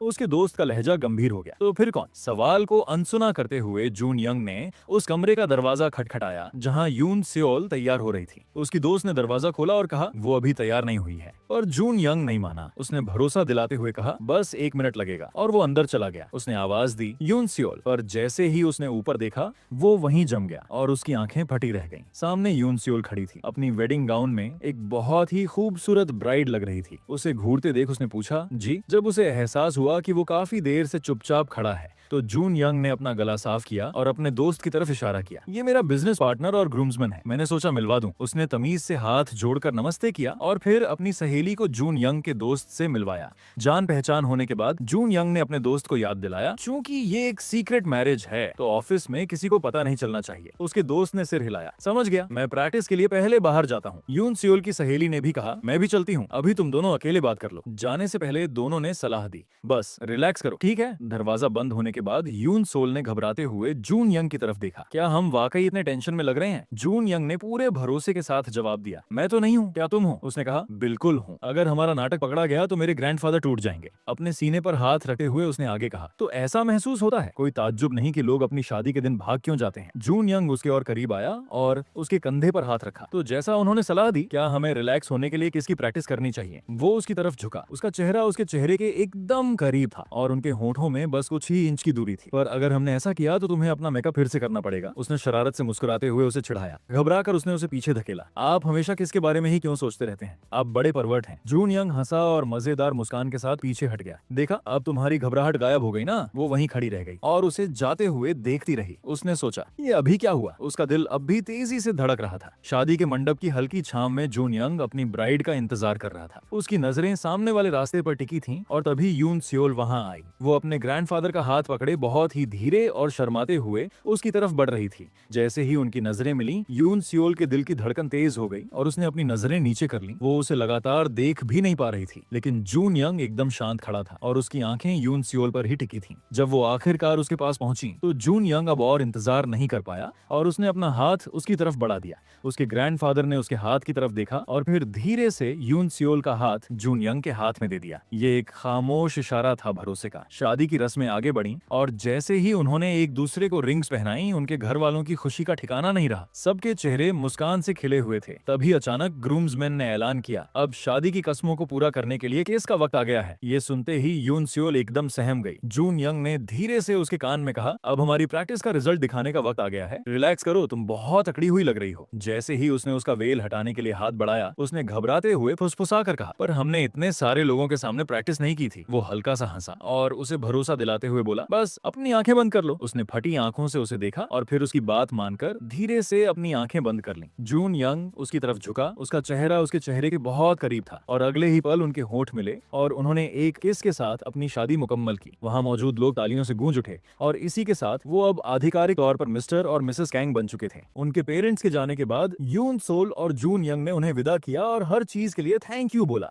अब जब वो अकेले थे तो कमरे में एक अजीब सी खामोशी छा गई। इस सन्नाटे को तोड़ते हुए जून यंग ने पूछा, क्या तुम्हें पहले नहाना है या मैं जाऊं? यून सियोल ने जवाब दिया, ओहो, तुम पहले चले जाओ, मैं अपना सामान समेट लेती हूँ। जून यंग ने सिर हिलाया और बाथरूम की तरफ चल दिया। अकेली खड़ी वो बिस्तर के पास सोच में डूबी थी। आज रात से ये कमरा उन दोनों का था। वो बड़ा बेड 2 लोगों के लिए काफी था। उनके कपड़े भी एक साथ सलीके से लगे हुए थे। उनकी हर शेयर की हुई चीज इस शादी को एकदम असली बना रही थी, खासकर जून यंग की मौजूदगी। जून यंग जल्द ही अपने नाइटवेयर में वापस आ गया। उसने कहा, मैं फ्री फ्री हूँ, अब तुम नहाने जा सकती हो। क्या तुमने अपना सामान समेट लिया? उसने जवाब दिया, हाँ, ज्यादातर तो तुम्हारी मम्मी ने पहले ही कर दिया था। ये कहते हुए उसने अपनी सहेली योंग अन का दिया हुआ गिफ्ट बॉक्स खोला। जून यंग के पजामास को देखकर उसने कमेंट किया, अरे तुमने आंट के दिए हुए पैजामे पहने हैं। उन्होंने मैचिंग सेट्स के लिए बहुत जिद की थी। अचानक उसकी आंखें हैरानी से फटी रह गईं। जब उसने बॉक्स को थोड़ा और खोला, उसने हड़बड़ी में उसे जोर से बंद कर दिया। जून यंग ने जिज्ञासा के साथ पूछा, उसमें क्या है? उसने अजीब तरीके से जवाब दिया, अरे कुछ नहीं, बस योंग अन का दिया हुआ एक गिफ्ट है। उसने पास आते हुए कहा, क्या ये हम दोनों के लिए है? मुझे देखने दो। इससे पहले कि वो अपनी बात पूरी करती, बॉक्स को खींचने के चक्कर में वो खुल गया और उसका सारा सामान बाहर गिर गया, जिसमें एक बहुत ही सेक्सी नाइट गाउन था। वो चिल्लाई, अरे मत देखो, मैंने ये नहीं मांगा था, और पागलों की तरह उसे उठाने लगी। जून यंग मुस्कुराते हुए बोला, मैंने तो कुछ कहा ही नहीं, तुम बहुत नर्वस लग रही हो। आखिर तुम क्या सोच रही हो यूनसियोल? वो एकदम पीछे मुड़ी और उसकी आंखें चौड़ी हो गईं। उसने चिल्लाते हुए कहा, कौन नर्वस है? ये पहली बार है जब मैं किसी आदमी के साथ कमरा शेयर कर रही हूँ, इसलिए मैं सावधान रह रही हूँ। असल में तुम नर्वस हो, तुम्हें डर लग रहा है कि कहीं मैं कुछ कर ना दूं, है ना?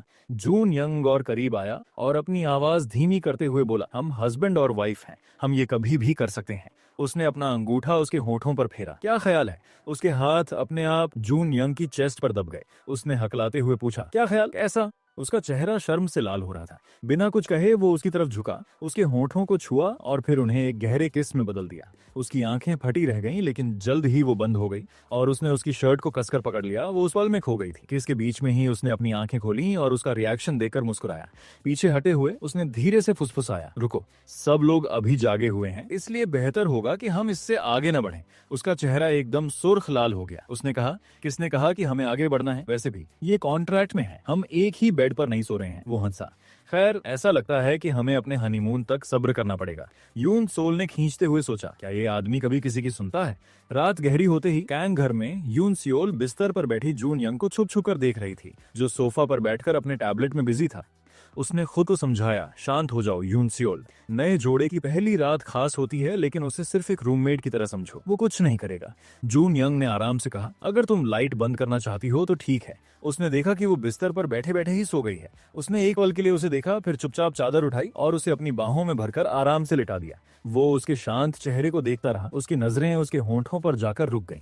वो अपनी नजरें हटा ही नहीं पा रहा था, लेकिन आखिर में उसने कंबल को उसके चारों तरफ अच्छे से लपेटा और उसके बाल कान के पीछे किए। वो नींद में थोड़ा सा बुदबुदाई और फिर करवट लेकर चैन से सो गई। सुबह बहुत जल्दी हो गई। अलार्म की तेज आवाज ने यून सोल को झटके से जगा दिया। वो एकदम सीधी होकर बैठी और सोचने लगी कि मैं आखिर कब सो गई। उसने सोफा की तरफ देखा तो वो खाली था। उसने घबराकर बिस्तर की दूसरी तरफ चेक किया, पर वहां भी कोई नहीं था। उसने सोचा कि वो कहाँ गया। नीचे जाकर उसने अपने इन लॉज को बड़े प्यार से विश किया, good morning father, good morning mother, क्या आप ठीक से सोए? मिस्टर कांग ने प्यार से जवाब दिया, गुड मॉर्निंग बेटा, हाँ हम ठीक हैं, तुम बताओ। इससे पहले कि वो कुछ बोलती, मिसेस कांग बीच में ही बोल पड़ी कि जूनियंग कहाँ है। तभी पीछे से एक आवाज आई, मैं यहाँ हूँ। पीछे मुड़कर देखा तो जोनियोंग ऐसा लग रहा था जैसे अभी अभी रन करके आया हो। मिसेस कांग ने उसे डांटते हुए कहा, जोनियोंग आज के दिन भी एक्सरसाइज तुम्हें अपनी वाइफ के साथ होना चाहिए था, यहाँ उसका पहला दिन है। जोनियोंग ने सादगी से कहा, सॉरी मॉम। उन्होंने उसे सीढ़ियों की तरफ धक्का देते हुए कहा कि जाओ जल्दी से शॉवर लेकर नीचे आओ। सीढ़ियों पर जाते हुए उसने पीछे मुड़कर देखा तो यून सियोल घर वालों के साथ मजे से बातें कर रही थी। किचन में मिसेस कैंग ने कहा कि बेटा तुम्हारी क्लासेस हैं, इसलिए तुम्हें खाना बनाने में मदद करने की जरूरत नहीं है। पर जिम्मेदारी महसूस करते हुए यून सियोल बोली कि अरे मैं मदद कर सकती हूँ। ब्रेकफास्ट खत्म करने के बाद जूनियोंग खड़ा हुआ और बोला, खाने के लिए शुक्रिया, अब मैं काम पर जा रहा हूँ। वो यून सियोल की तरफ मुड़ा और बड़े प्यार से उसकी कमर पर हाथ रखा। उसके कान के पास झुकर उसने धीरे से कहा, तुम अपना नाश्ता खत्म करो डियर, मैं अब चलता हूँ। घर वाले उन दोनों के इस प्यार को देखकर मुस्कुराने लगे। थोड़ा घबराते हुए पर नाटक को जारी रखते हुए यून सियोल ने भी हल्के से उसे अपनी बाहों में भर लिया और बोली, मेरा हो गया है, इसलिए मैं तुम्हें बाहर तक छोड़ने चलती हूँ। जैसे ही वो बाहर पहुंचे, जोनियोंग ने मुस्कुराते हुए कहा, यून सोल तुम्हारी एक्टिंग तो बेहतर होती जा रही है, एकदम असली लग रही है। उसने अपना सिर झुकाकर मजाक में पूछा, या फिर तुम्हें अपनी इस नई पहचान में मजा आने लगा है? यून सियोल ने झिझकते हुए सावधानी से पूछा, ऐसा कुछ नहीं है, पर मुझे एक बात पूछनी थी, क्या तुम सच में कल रात सोफा पर सोए थे? जूनियोंग ने अपने कंधे पर हाथ रखा जैसे उसे दर्द हो रहा हो और बोला, हाँ, और अब मेरा पूरा शरीर दुख रहा है। क्या तुम्हें लगता है कि तुम्हारा पति किसी कीटाणु जैसा गंदा है जो तुम मेरे साथ सोना भी नहीं चाहती? उसने चिढ़ते हुए कहा कि ये हमारे अग्रीमेंट का हिस्सा था। जूनयोंग उसके लाल होते गालों को मजे से देख रहा था। उसे यून सियोल के चेहरे पर गुस्सा देकर और भी मजा आ रहा था। बाद में जब यून सियोल बस में बैठी थी तो जूनयोंग की बातें उसके दिमाग में घूमने लगीं। वो सोचने लगी कि उसका मतलब क्या था। क्या वो मुझे बुरा महसूस कराना चाहता है ताकि मैं उसे बेड पर सोने दूं? उसने एक ठंडी आह भरी। अभी तो पहला ही दिन है और चीजें इतनी उलझ गई हैं। मैंने सोचा नहीं था कि कैंग जुनयोंग की पत्नी बनना उम्मीद से ज्यादा मुश्किल होगा। वो बहुत ही अजीब इंसान है। मुझे उसके साथ कैसा बर्ताव करना चाहिए? क्या वो इस शादी को थोड़ा आसान नहीं बना सका? तभी उसकी नजर अपनी उंगली की वेडिंग रिंग पर गई और उसे एक बात समझ आई। उसे स्कूल में वेडिंग रिंग नहीं पहननी चाहिए। वो पास की एक दुकान पर रुकी और कुछ फैशन रिंग्स खरीद ली। अब अपनी उंगलियों में बहुत सारी रिंग्स पहनकर वो अपनी क्लास की तरफ बढ़ गई। क्लासरूम में सियो ह्यून ने यंग यून से पूछा, तुमने सच में यून सोल को नहीं देखा? परेशान होकर उसने झिड़कते हुए कहा, तुम मुझसे ये कितनी बार पूछोगे? नहीं, मैंने नहीं देखा। तभी यून सियोल हाँफते हुए अंदर आई। सियो ह्यून तुरंत अपनी सीट से उछल पड़ा। उसने हाथ हिलाते हुए आवाज दी, हे यून सियोल, यहाँ बैठो। जब वो बैठ गई तो उसने आगे कहा, मैंने ये सीट तुम्हारे लिए बचा कर रखी थी। उसने जवाब दिया, ओह थैंक्स। सियो ह्यून ने गौर किया और बोला, तुम कहाँ थी? तुम्हारा लेट होना बहुत अजीब है। तुम काफी थकी हुई लग रही हो। उसने झिझकते हुए कहा, मैं ठीक हूँ, बस मैंने घर बदला है। उसने जिज्ञासा से पूछा, ओह कहाँ? यून सियोल ने समझाया, वो थोड़ा दूर है, करीब 40 मिनट का रास्ता है। उसने फिर सवाल किया, क्यों? तुम्हारा पुराना घर तो कैंपस के पास था। इससे पहले कि वो जवाब देती, क्योंयून बीच में बोली, उसके दादाजी उसे लेकर बहुत फिक्रमंद थे, इसलिए वो अब रिश्तेदारों के साथ रह रही है। यून सियोल ने एक अजीब सी मुस्कान के साथ हाँ में हाँ मिलाई। उसकी उंगलियों में रिंग्स को देखकर सेओ ह्यून ने उसका हाथ पकड़ लिया। उसने पूछा, तुमने कब से रिंग्स पहनना शुरू कर दिया? जवाब मिलने से पहले ही वो मुस्कुराते हुए बोला, ओह तुम लेटेस्ट ट्रेंड फॉलो कर रही हो, है ना? जब वो दोनों मजाक मस्ती कर रहे थे तभी जून यंग ने क्लास में एंट्री की और उसकी तेज नजरों ने सामने का ये नजारा देख लिया। देर रात जब जून यंग घर लौटा तो लिविंग रूम में घुसते ही वो अपनी शर्ट के बटन खोल रहा था। यून सोल की आवाज ने उसे चौंका दिया। क्या तुम हमेशा इतनी देर से घर आते हो? उसने जवाब दिया, मुझे लगा था तुम अब तक सो गई होगी। उसने बताया, अभी नहीं, मुझे अभी कुछ असाइनमेंट्स खत्म करने हैं। उसने छेड़ते हुए पूछा, तुम स्टडी रूम में पढ़ाई क्यों नहीं करती? या फिर तुम मेरा इंतजार कर रही थी? उसने पलटकर कहा, अपनी तारीफ खुद मत करो। मैंने कहा ना, मैं पढ़ रही थी। उसने पूछा, क्या तुम हमेशा इतनी देर तक पढ़ती हो? उसने माना, हमेशा तो नहीं। उसने सख्ती से कहा, कल मेरा इंतजार मत करना, बस सो जाना। उसने जवाब दिया, मैं इंतजार नहीं कर रही थी। जून यंग ने कपड़े बदलने जाने से पहले कहा, ठीक है, शायद तुम पढ़ रही हो, पर इतनी देर तक जागने की जरूरत नहीं है। तभी उसका फोन बजा और वो मुड़ी। वो सियो ह्यून था। उसने जल्दी से कॉल काट दी। जून यंग ने सवाल किया, तुमने फोन क्यों नहीं उठाया? उसने झूठ बोला, वो कोई अननोन नंबर था। फोन फिर से बजा। जून यंग ने सलाह दी, इसे इग्नोर मत करो। अगर कोई इतनी रात को कॉल कर रहा है तो ये अर्जेंट हो सकता है। मन मारकर उसने कॉल उठाया। हेलो यून सोल, तुम मेरी कॉल्स इग्नोर क्यों कर रही थी? सियो ह्यून की आवाज आई। उसने खींचते हुए डांटा, क्या तुम्हें पता भी है कि क्या टाइम हो रहा है? उसने मासूमियत से कहा, मैं बस बात करना चाहता था। उसने कहा, अगर ये अर्जेंट नहीं है तो मैं फोन रख रही हूँ। याद है ना, मैंने घर बदल लिया है। उसने शक के साथ पूछा, क्या तुम किसी के साथ कमरा शेयर कर रही हो? जून यंग की तरफ देखते हुए उसने जवाब दिया, हाँ, मेरा एक रूममेट है। मुझे रात में फालतू कॉल मत किया करो, बाय। कॉल काटते हुए वो जून यंग की तरफ मुड़ी। वो अर्जेंट नहीं था, मैं अब सोने जा रही हूँ, ठीक है? उसने पूछा, उस रूममेट से तुम्हारा मतलब मैं था? उसने बुदबुदाते हुए कहा, खैर समझो वैसा ही, गुड नाइट। वो वहीं खड़ा रह गया। उसके पास कहने के लिए कोई शब्द नहीं थे। अगली सुबह जून यंग अपनी रोज की तरह अर्ली मॉर्निंग रन के लिए निकल गया। यून सियोल जब जागी तो उसकी नजर खाली सोफा पर पड़ी। उसने सोचा कि वो इतनी जल्दी जाग जाता है और घर भी इतनी देर से आता है, क्या उसका हर रात काउच पर सोना सच में ठीक है? उसे थोड़ा गिल्टी महसूस हो रहा था। उस रात 1 बजे के बाद जब जून यंग चुपचाप वापस आया तो उसने देखा कि यून सियोल गहरी नींद में सो रही है और उसका फोन उसके पास ही रखा है। उसने मन ही मन सोचा कि पिछले कुछ दिनों से मैं तुम्हें मेरा इंतजार न करने के लिए कह रहा हूँ, पर जब तुम्हारा रूममेट यहाँ नहीं होता तो तुम सियो ह्यून से बातें करती हो। फोन की तरफ देखते हुए उसकी नजरें गहरी हो गईं। चिढ़कर वो अपने नाइटवियर बदलने के लिए मुड़ गया। वापस आने के बाद जब वो उसका फोन हटाने के लिए नीचे झुका तो हलचल महसूस होते ही यून सोल की नींद खुल गई। उसने नींद में फुसफुसाते हुए पूछा, जून यंग, क्या तुम घर आ गए? अचानक पकड़े जाने पर उसने जवाब दिया, ओह ये वैसा नहीं है जैसा तुम सोच रही हो, मैं बस तुम्हारा फोन हटा रहा था। उसने प्यार से यकीन दिलाया कि मैं कुछ नहीं सोच रही थी, मैं बस ये कहना चाहती थी कि अगर तुम काउच पर न सो तो। वो हैरान होकर वहीं रुक गया। उसने समझाया कि मैंने इसके बारे में सोचा, तुम्हें हर रात काउच पर सुलाना ठीक नहीं है। मैंने वो नियम इसलिए बनाया था क्योंकि मुझे लगा था कि यहाँ अलग अलग बेड्स होंगे, पर यहाँ सिर्फ एक ही बेड है और ये नाइंसाफी है। उसे अभी भी बुद्ध बना देखकर उसने पूछा, क्या हुआ? जून यंग ने सावधानी से पूछा, क्या तुम श्योर हो? बेशक मैं कुछ अजीब नहीं करूंगा, मैं बस तुम्हें अनकंफर्टेबल नहीं करना चाहता। अपना चेहरा थोड़ा घुमाते हुए उसने जवाब दिया, मुझे डर नहीं लग रहा, बस ये पोजीशन थोड़ी अजीब है। उसने पीछे मुड़कर देखा तो उसके होंठों पर एक हल्की मुस्कान थी। उसने मजाक में चेतावनी दी, पर याद रखना, मुझे नींद में लात मारने की आदत है। जून यंग बेड की दूसरी तरफ लेट गया। उसकी तरफ पीठ करते हुए उसने सोचा, मैं ये क्या कर रही हूँ, उसे यहाँ सोने दे रही हूँ। अपनी आंखें बंद करते हुए उसने खुद को समझाया कि रिलैक्स यून सोल, बस इसे स्कूल के कैंपिंग जैसा समझो। अचानक जून यंग ने उसे पीछे से अपनी बाहों में भर लिया। वो तेजी से फुसफुसाई, तुम ये क्या कर रहे हो? उसने वापस फुसफुसाते हुए जवाब दिया, अगर हम ऐसे सोएंगे तो तुम मुझे लात नहीं मार पाओगी, और मैं नहीं चाहता कि मेरे सोने के बाद तुम सोफा पर चली जाओ। उसकी गर्माहट ने उसे घेर लिया और वो बहस नहीं कर पाई। धीरे धीरे उसने अपनी आंखें बंद कर लीं और दोनों एक दूसरे के गले लगकर सुकून की नींद सो गए। अगली सुबह जब जून यंग पैदल जा रहा था तो पिछली रात की यादें उसके दिमाग में बार बार घूम रही थीं और उसके चेहरे पर एक छोटी सी मुस्कान आ गई। घर पहुंचते ही वो सीधा बेडरूम की तरफ गया। उसने आवाज दी, यून सोल, आज तुम्हारी क्लास कितने बजे है? क्या हमें साथ चलना चाहिए? पर कमरा खाली था। उसने उसे पुकारा और घर का हर कोना छान मारा, पर वो कहीं नहीं मिली। फिक्रमंद होकर उसने अपनी मम्मी से पूछा तो उन्होंने आराम से जवाब दिया, ओह, उसने किसी असाइनमेंट का जिक्र किया था और जल्दी निकल गई। क्या उसने तुम्हें नहीं बताया? वो वहीं खड़ा रह गया। उसके पास कोई जवाब नहीं था। कॉलेज में यून सोल, क्यूंग उन और सियोक ह्यून साथ चल रहे थे और कॉफी पी रहे थे। यून सोल ने कहा, ये बहुत रिफ्रेशिंग है। सियोक ह्यून ने उसे छेड़ते हुए पूछा, क्या तुम्हारी नींद पूरी हुई या फिर तुम्हारा अपने रूममेट के साथ झगड़ा हुआ है? उसने सोचा, सच में कोई झगड़ा नहीं हुआ, बस ये था कि हम पहली बार साथ सोए थे। उसे याद आया कि जून यंग के पास सोना उसे कितना सुकून दे रहा था। उसकी बाहों में उसे बहुत सेफ महसूस हुआ। सुबह उसे फेस करने में थोड़ी झिझक हो रही थी, इसलिए वो उसके जागने से पहले ही जानबूझकर निकल गई थी। अचानक सियोक ह्यून ने पूछा, हे, तुम्हारी रूममेट, क्या वो मेरे टाइप की है? यून सियोल ने उसे डांटते हुए कहा, तुम हमेशा हर मौके का फायदा उठाने की कोशिश करते हो।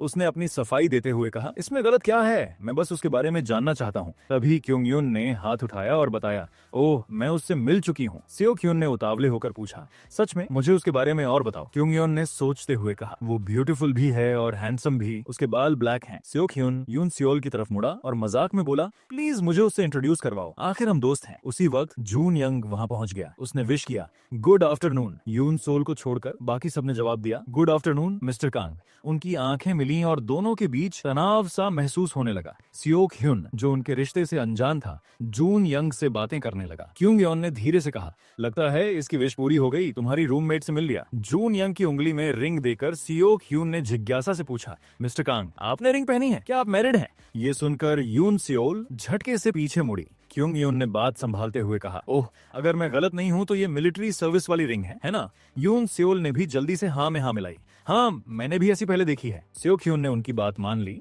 और यून सियोल का हाथ पकड़कर बोला, लोग आजकल रिंग्स के पीछे पागल हैं। देखो, यून सियोल ने भी पहनी है। उसने चिढ़कर अपना हाथ पीछे खींचा। सियोक ह्यून ने आगे कहा, मैंने कल रात तुमसे कहा था ना कि मैंने क्लब में भी लोगों को ऐसी रिंग्स पहने देखा है। जून यंग चुपचाप उनकी बातें सुन रहा था और उसकी तेज नजरें उन पर टिकी थीं। उसका ऐसा इंटेंस लुक देखकर यून सियोल पर दबाव बढ़ने लगा। उसने सोचा, क्या ये नाराज है? क्या हमें इस बारे में बात करनी पड़ेगी? उस शाम घर पर यून सियोल ने सावधानी से पूछा, तुमने आज रिंग क्यों पहनी थी? उसने पलटकर सवाल किया, क्या तुमने भी अपनी नहीं पहनी है? उसने समझाया, हाँ, पर मैं कम से कम इसे दूसरी रिंग से छुपा तो रही हूँ। उसने सीधे मुद्दे पर आते हुए पूछा, क्यों? क्या तुम्हें डर है कि सियोक ह्यून इसे देख लेगा? यून सियोल ने चिढ़ते हुए कहा, तुम उसका नाम बीच में क्यों ला रहे हो? उसने जवाब दिया, क्योंकि वो। जून यंग अचानक रुक गया। उसे एहसास हुआ कि उसे इस कॉन्ट्रैक्ट मैरिज में अपनी भावनाओं को बीच में नहीं आने देना चाहिए। बिना एक शब्द बोले उसने मजबूती से उसका हाथ पकड़ लिया और हुक्म दिया, इस रिंग को कभी मत उतारना। उसकी इस हरकत से यून सोल की आंखें फटी रह गईं और उसका चेहरा शर्म से लाल हो गया। अपना हाथ छुड़ाते हुए वो चिल्लाई, तुम ऐसा बर्ताव क्यों कर रहे हो? क्या तुम मेरी फीलिंग्स के साथ खेल रहे हो? उसने पलटकर जवाब दिया, खेल कैसा? हमारे कॉन्ट्रैक्ट के हिसाब से तुम मेरी वाइफ हो। तुम ही तो थी जिसने बिना भावनाओं वाली शादी पर जोर दिया था। क्या तुम सिर्फ कॉन्ट्रैक्ट फॉलो कर रही हो या फिर तुम्हारी भावनाओं का क्या? ये सुनकर वो सन्न रह गया और उसके पास कोई जवाब नहीं था। बाद में रात को जब वो दोनों बिस्तर पर थे, जून यंग सोचने लगा, फीलिंग्स उनका कोई मतलब नहीं है। मैं जो कुछ भी कर रहा हूँ बस अपना फर्ज निभा रहा हूँ। बहुत से कपल बिना प्यार के भी साथ रहते हैं। मुझे ये कहना चाहिए था, पर मैं कह क्यों नहीं पाया। अगली सुबह ब्रेकफास्ट पर मिसेस कैंग ने पूछा, क्या तुम दोनों ने अपना हनीमून प्लान किया? शादी के बाद इसे ज्यादा टालना ठीक नहीं है। जून यंग, ज्यादा बिजी मत रहो और अपनी वाइफ को वेकेशन पर ले जाओ। यून सोल ने जवाब दिया, हम गुआम जाने की सोच रहे हैं। मिस्टर कांग बोले, ये तो बहुत अच्छी बात है। मिसेस कांग ने उत्साह से पूछा, तो कब जाने का प्लान है? गर्मियों की शुरुआत में? जून यंग मान गया, हाँ, सही कहा। यून सोल ने बात आगे बढ़ाई, हम अभी अपने प्रोजेक्ट के हिसाब से डेट्स सेट कर रहे हैं। फिर मिसेस कांग ने मुस्कुराते हुए कहा, तो चलो इस वीकेंड शॉपिंग पर चलते हैं। झिझकते हुए यून सोल ने सिर हिलाया, ठीक है मॉम, बाद में मॉल में यून सियोल ने मिसेस कैंग की पसंद की एक सुंदर ड्रेस पहनकर देखी। उसने कहा, मॉम मुझे लगता है टी शर्ट्स और शॉर्ट्स काफी रहेंगे। मिसेस कैंग ने प्यार से जिद की, तुम अपनी पसंद का बाद में खरीद लेना, पर मैं ये तुम्हारे लिए लेना चाहती हूँ, तुम इसमें बहुत प्यारी लग रही हो। यून सियोल ने दिल से शुक्रिया कहा, thank you mom. Mrs Kang ने डिनर का प्लान बनाया, जब बाहर आए ही हैं तो क्या साथ में खाना खाएं? यून सोल खुश होकर बोली, ओह मुझे बहुत अच्छा लगेगा। जैसे ही वो निकलने लगे, पीछे से किसी ने आवाज दी, आंट है सुख। दोनों मुड़े और सू जिन को वहां खड़ा देखकर यून सोल के होश उड़ गए। सू जिन ने प्यार से विश किया, ओह सच में आप ही हैं, बहुत दिनों बाद मिले आंटी। फिर उसकी नजर यून सोल पर पड़ी और वो हैरान रह गई। यून सोल, तुम आंट है सू के साथ यहाँ क्या कर रही हो? यून सियोल जल्दी से वहां से भाग निकली और मिसेस कैंग उसे पीछे से आवाज देती रह गई, यून। पर सूजिन ने बीच में टोकते हुए पूछा, तो आंटी हम कौन से रेस्टोरेंट जा रहे हैं? बाद में बस का इंतजार करते हुए यून सोल ने सोचा, अब मैं क्या करूं? मैं सीधा घर नहीं जा सकती क्योंकि मैंने जून यंग की मम्मी से ग्रुप असाइनमेंट का झूठ बोला है। अगर मैं लेट हुई तो वो फिक्रमंद हो जाएंगी। बेहतर होगा उन्हें बता दूं कि मैं जल्द ही घर पहुंच जाऊंगी। फिर उसका ध्यान सूजिन की तरफ गया। मुझे अंदाजा नहीं था कि सूजिन जून यंग की फैमिली के इतने करीब है। सड़क पर चलते हुए पीछे से एक कार आई। सियोक ह्यून ने उसे देखते ही आवाज दी, यून सोल, मुझे लगा ही था कि तुम हो। उसने कार से बाहर निकलते हुए पूछा। यून सोल ने हैरान होकर पूछा, तुम यहाँ क्या कर रहे हो? उसने आराम से बताया, मैं बस किसी को डॉर्म छोड़ने आया था। उसने उसके ड्रेस को देखकर छेड़ा, तुमने ऐसे कपड़े क्यों पहने हैं? क्या तुम किसी ब्लाइंड डेट पर थी या किसी शादी में जा रही थी? उसने झिझकते हुए जवाब दिया, मैं बस बाहर थी। सियोक ह्यून ने जोश में उसका हाथ पकड़ा और खींचते हुए बोला, अब तुम कहाँ जा रही हो? तुमने अभी तक डिनर नहीं किया होगा, चलो साथ में कुछ खाते हैं। दूसरी तरफ टीजे कॉर्प में जून यंग अपनी डेस्क पर बैठा फोन घूर रहा था। उसके दोस्त मिंजिन ने पास आकर पूछा, क्या देख रहे हो? उसने बताया, मेरी मम्मी ने मुझे रेस्टोरेंट का एड्रेस भेजा है। मिंजिन हंसते हुए बोला, क्या वो जगह डेट्स के लिए मशहूर नहीं है? शायद वो चाहती हैं कि तुम उन्हें ज्वाइन करो क्योंकि वो यून सियोल के साथ है। ये बात समझ आते ही जून यंग तुरंत खड़ा हो गया। उसने कहा, थैंक्स मिंजिन, और जल्दी से निकल गया। उसने सोचा, यून सियोल आज सुबह अच्छे मूड में नहीं लग रही थी, शायद इससे उसका मन बहल जाए। रेस्टोरेंट पहुंचने पर होस्टेस ने जून यंग को एक प्राइवेट रूम की तरफ भेजा। वो यून सियोल को सरप्राइज देने के लिए अंदर घुसा। मिसेस कैंग ने उसे विश किया, ओ जून यंग तुम आ गए। उसने जवाब दिया, हाँ मम्मी, और अपनी सीट ले ली। पर तभी वो हैरान रह गया, सूजिन तुम यहाँ क्या कर रही हो? मम्मी क्या आप शॉपिंग नहीं कर रही थी? सूजिन मुस्कुराते हुए बोली, हम आज अचानक मिल गए थे। हमने चॉय यून सियोल को भी देखा था पर वो चली गई। तुम उसे जानते हो ना? जून यंग का चेहरा उतर गया और उसने तुरंत अपना फोन निकाला। उसने यून सियोल को मैसेज किया, तुम कहाँ हो? क्या तुम ठीक हो? क्या मैं तुम्हें लेने आऊं? अपनी फिक्र को रोक ना पाने की वजह से वो अचानक खड़ा हो गया और बोला, आई एम सॉरी, पर कुछ बहुत अर्जेंट काम आ गया है। वो माफी मांगकर जल्दी से बाहर निकला और उसका नंबर मिलाने लगा। जब यून सोल ने आखिर में कॉल उठाया तो उसने सख्ती से पूछा, चोई यून सोल, क्या तुम ठीक हो? मैंने तुम्हें कितनी बार कॉल किया। फोन की दूसरी तरफ उसकी आवाज एकदम शांत थी। मैं कैंपस के सामने हूँ, मुझे घर आने में थोड़ा समय लगेगा, मैं एक दोस्त के साथ खाना खा रही हूँ। जून यंग के कंधे तन गए जब उसने पीछे से एक जानी पहचानी आवाज सुनी। वो सियोक ह्यून था। तो वो सियोक ह्यून के साथ है और यहाँ मैं फालतू में उसके लिए परेशान हो रहा था। पर मेरा मन इतना बेचैन क्यों है? रेस्टोरेंट में सियोक ह्यून हाथ धोने के लिए गया और यून सोल अकेली बैठी थी। उसने आवाज दी, सियोक ह्यून शुक्रिया। उसने जोश में जवाब दिया, अरे कोई बात नहीं, आखिर हम दोस्त हैं। इंतजार करते हुए उसकी नजर अपनी वेडिंग रिंग पर पड़ी। थोड़ा हिचकिचाते हुए उसने धीरे से उसे उतारा और अपने बैग में रख दिया। अपनी खाली उंगलियों को देखते हुए उसने सोचा, ये पहली बार है जब मैंने इसे उतारा है। ये बहुत अजीब लग रहा है, पर मैं और कर भी क्या सकती हूँ। जैसे ही खाना आया उसने पुकारा, सियोक ह्यून जल्दी आओ, खाना आ गया है।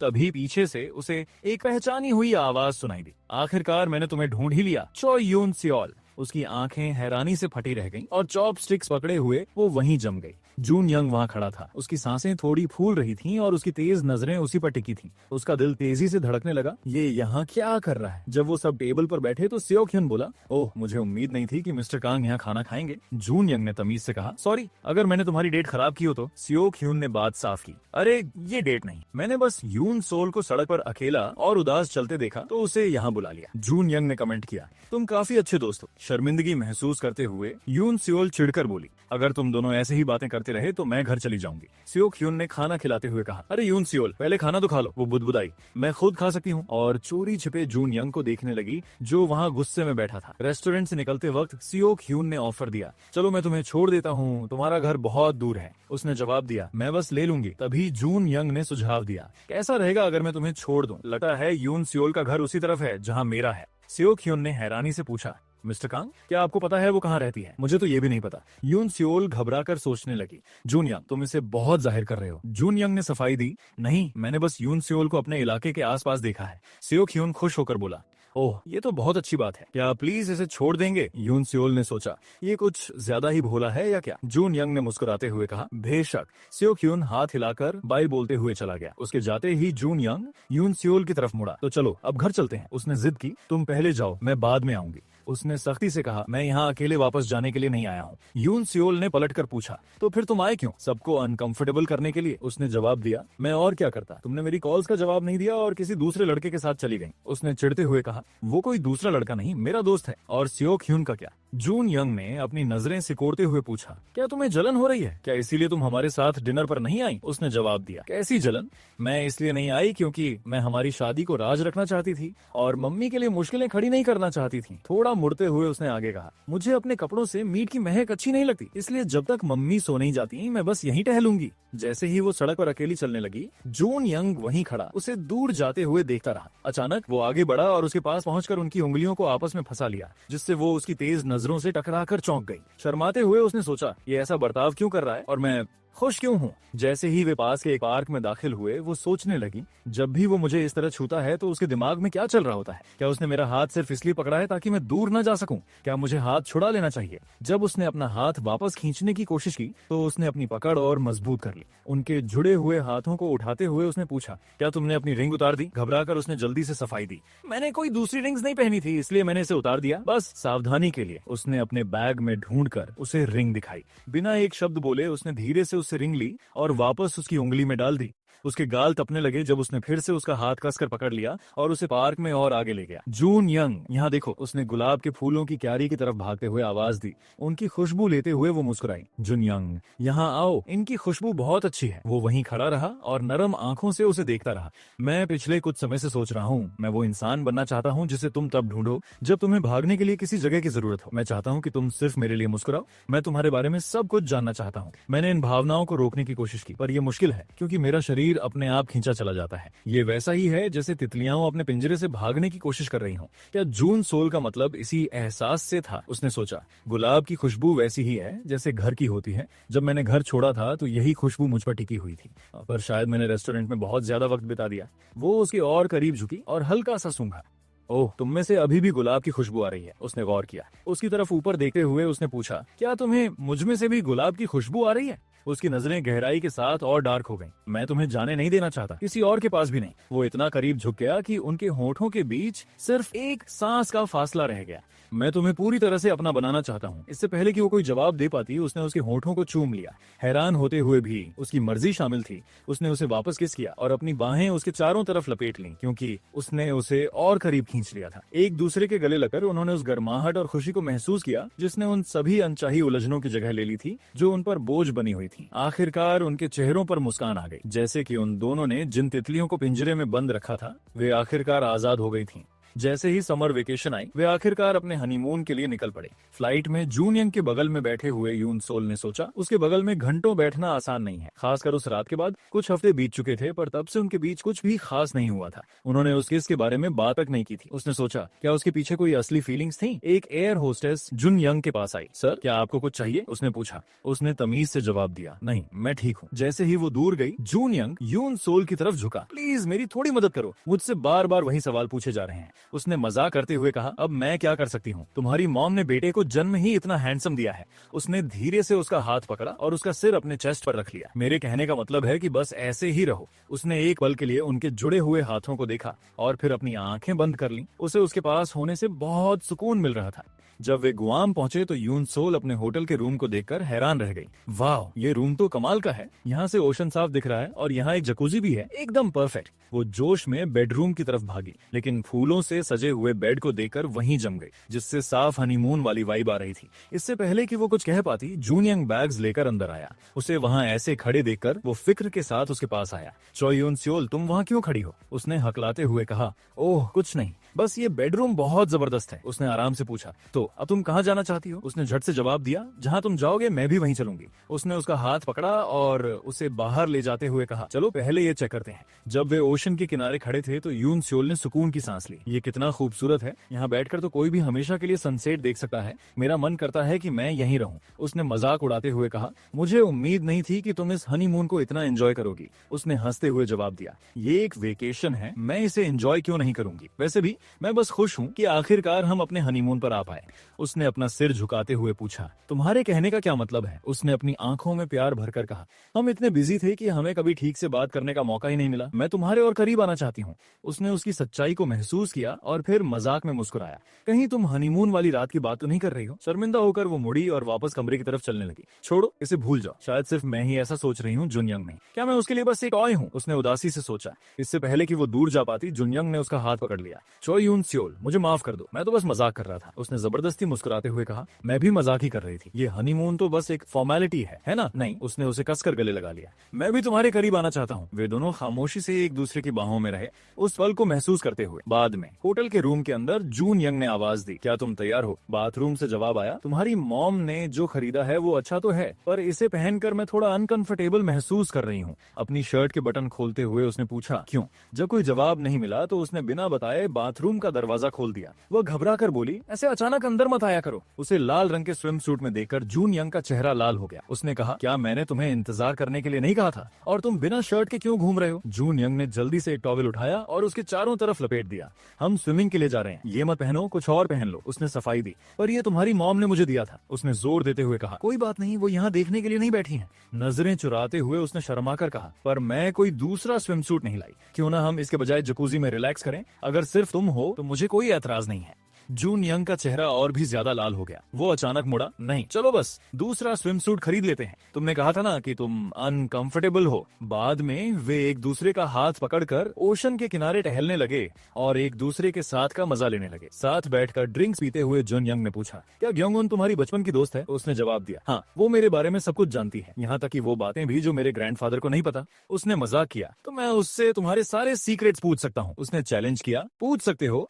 या तुम सीधे मुझसे भी पूछ सकते हो, तुम क्या जानना चाहते हो। उसकी कमर पर हाथ रखते हुए वो करीब झुका, मैं सब कुछ जानना चाहता हूँ। उसके गाल गुलाबी हो गए, पर इससे पहले कि वो कुछ कह पाती उसकी नजर अपने देश के कुछ लोगों पर पड़ी। उसने घबराकर फुसफुसाया, अगर किसी ने हमें पहचान लिया तो। उसने भरोसा दिलाया, हम घर से बहुत दूर हैं। फिर भी बेचैन होकर वो खड़ी हो गई, मुझे रेस्ट रूम जाना है, मैं बस अभी आई, कहकर वो चली गई। रेस्ट रूम में यून सोल सोचने लगी, क्या वो इस बात पर नाराज है कि मैं उसे छोड़कर आ गई। हमने पहले किस किया है, पर उस रात के बाद से सब कुछ अलग सा लगता है। उसने अपने चेस्ट पर हाथ रखा जहाँ उसका दिल जोर से धड़क रहा था। उसका दिमाग ग्योंगुन के साथ हुई एक बातचीत की तरफ चला गया। ग्योंगुन ने बड़े यकीन से कहा था, कोई भी सिर्फ प्रैक्टिस के लिए किस नहीं करता, वो बस एक बहाना है। तुम दोनों एक दूसरे को पसंद करते हो। तब यून सियोल ने शक में पूछा था, तो तुम्हारा मतलब है कि जून यंग के मन में भी मेरे लिए फीलिंग्स हैं। ग्योंगुन ने मुस्कुराते हुए कहा था, जून यंग के मन में भी, इसका मतलब है कि तुम्हारे मन में उसके लिए फीलिंग्स हैं। वाह, मेरी दोस्त चोई यून सोल को आखिरकार प्यार हो गया है। अपनी भावनाओं का एहसास होते ही यून सोल जल्दी से बाहर निकली।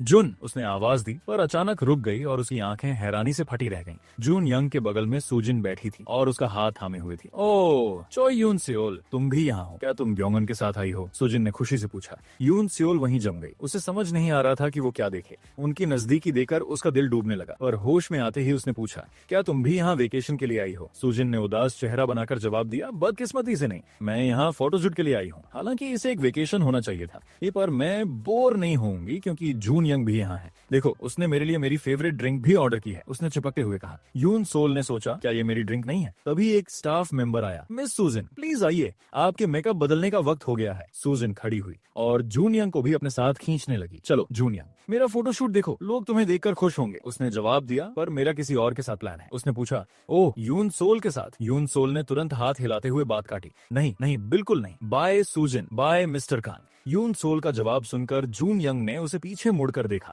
उसके चेहरे के भावों को पढ़ना मुश्किल था। इससे पहले कि सूजिन उसे वहां से खींच कर ले जाती, यून सोल वहीं खड़ी उन्हें ओझल होते हुए देखती रही। शूटिंग साइट पर एक स्टाफ मेंबर ने जून यंग से पूछा, क्या आप सूजिन के दोस्त हैं या कोई मॉडल। उसने जवाब दिया, नहीं, मैं मॉडल नहीं हूँ। तभी सूजिन वापस आई और उसने जून यंग से पूछा, मैं कैसी लग रही हूँ। उसने हल्की चिढ़ के साथ उसे देखा पर तमीज से जवाब दिया, तुम अच्छी लग रही हो। क्या अब मैं जा सकता हूँ। सॉरी, पर मेरे दूसरे प्लान्स हैं। तुम्हारे फोटोशूट के लिए गुड लक। सूजिन ने उसका हाथ पकड़ लिया और प्यार से पूछा, इतनी जल्दी क्या है, क्या तुम रुकर मेरा शूट नहीं देख सकते। बिना हिचकिचाए वो मुड़ा और सख्ती से बोला, नहीं, मैं अब निकल रहा हूँ। वो भागकर उसी जगह वापस गया जहां उसने आखिरी बार यून सियोल को देखा था और उसका नाम पुकारने लगा, पर वो जगह खाली थी, वो जा चुकी थी। जल्दी से होटल लौटकर उसने हर कमरा, लिविंग एरिया, बेडरूम, यहाँ तक कि बाथरूम भी चेक किया, पर वो कहीं नहीं मिली। उसने अपना फोन निकाला तो उसे रिंग सुनाई दी, पर आवाज बाथरूम की शेल्फ से आ रही थी। वो अपना फोन वहीं भूल गई थी। वो फिक्र में डूब गया। वो कहाँ गई होगी? वो यहाँ किसी को नहीं जानती। उसके दिमाग में ढेरों सवाल थे। अचानक दरवाजा खुला।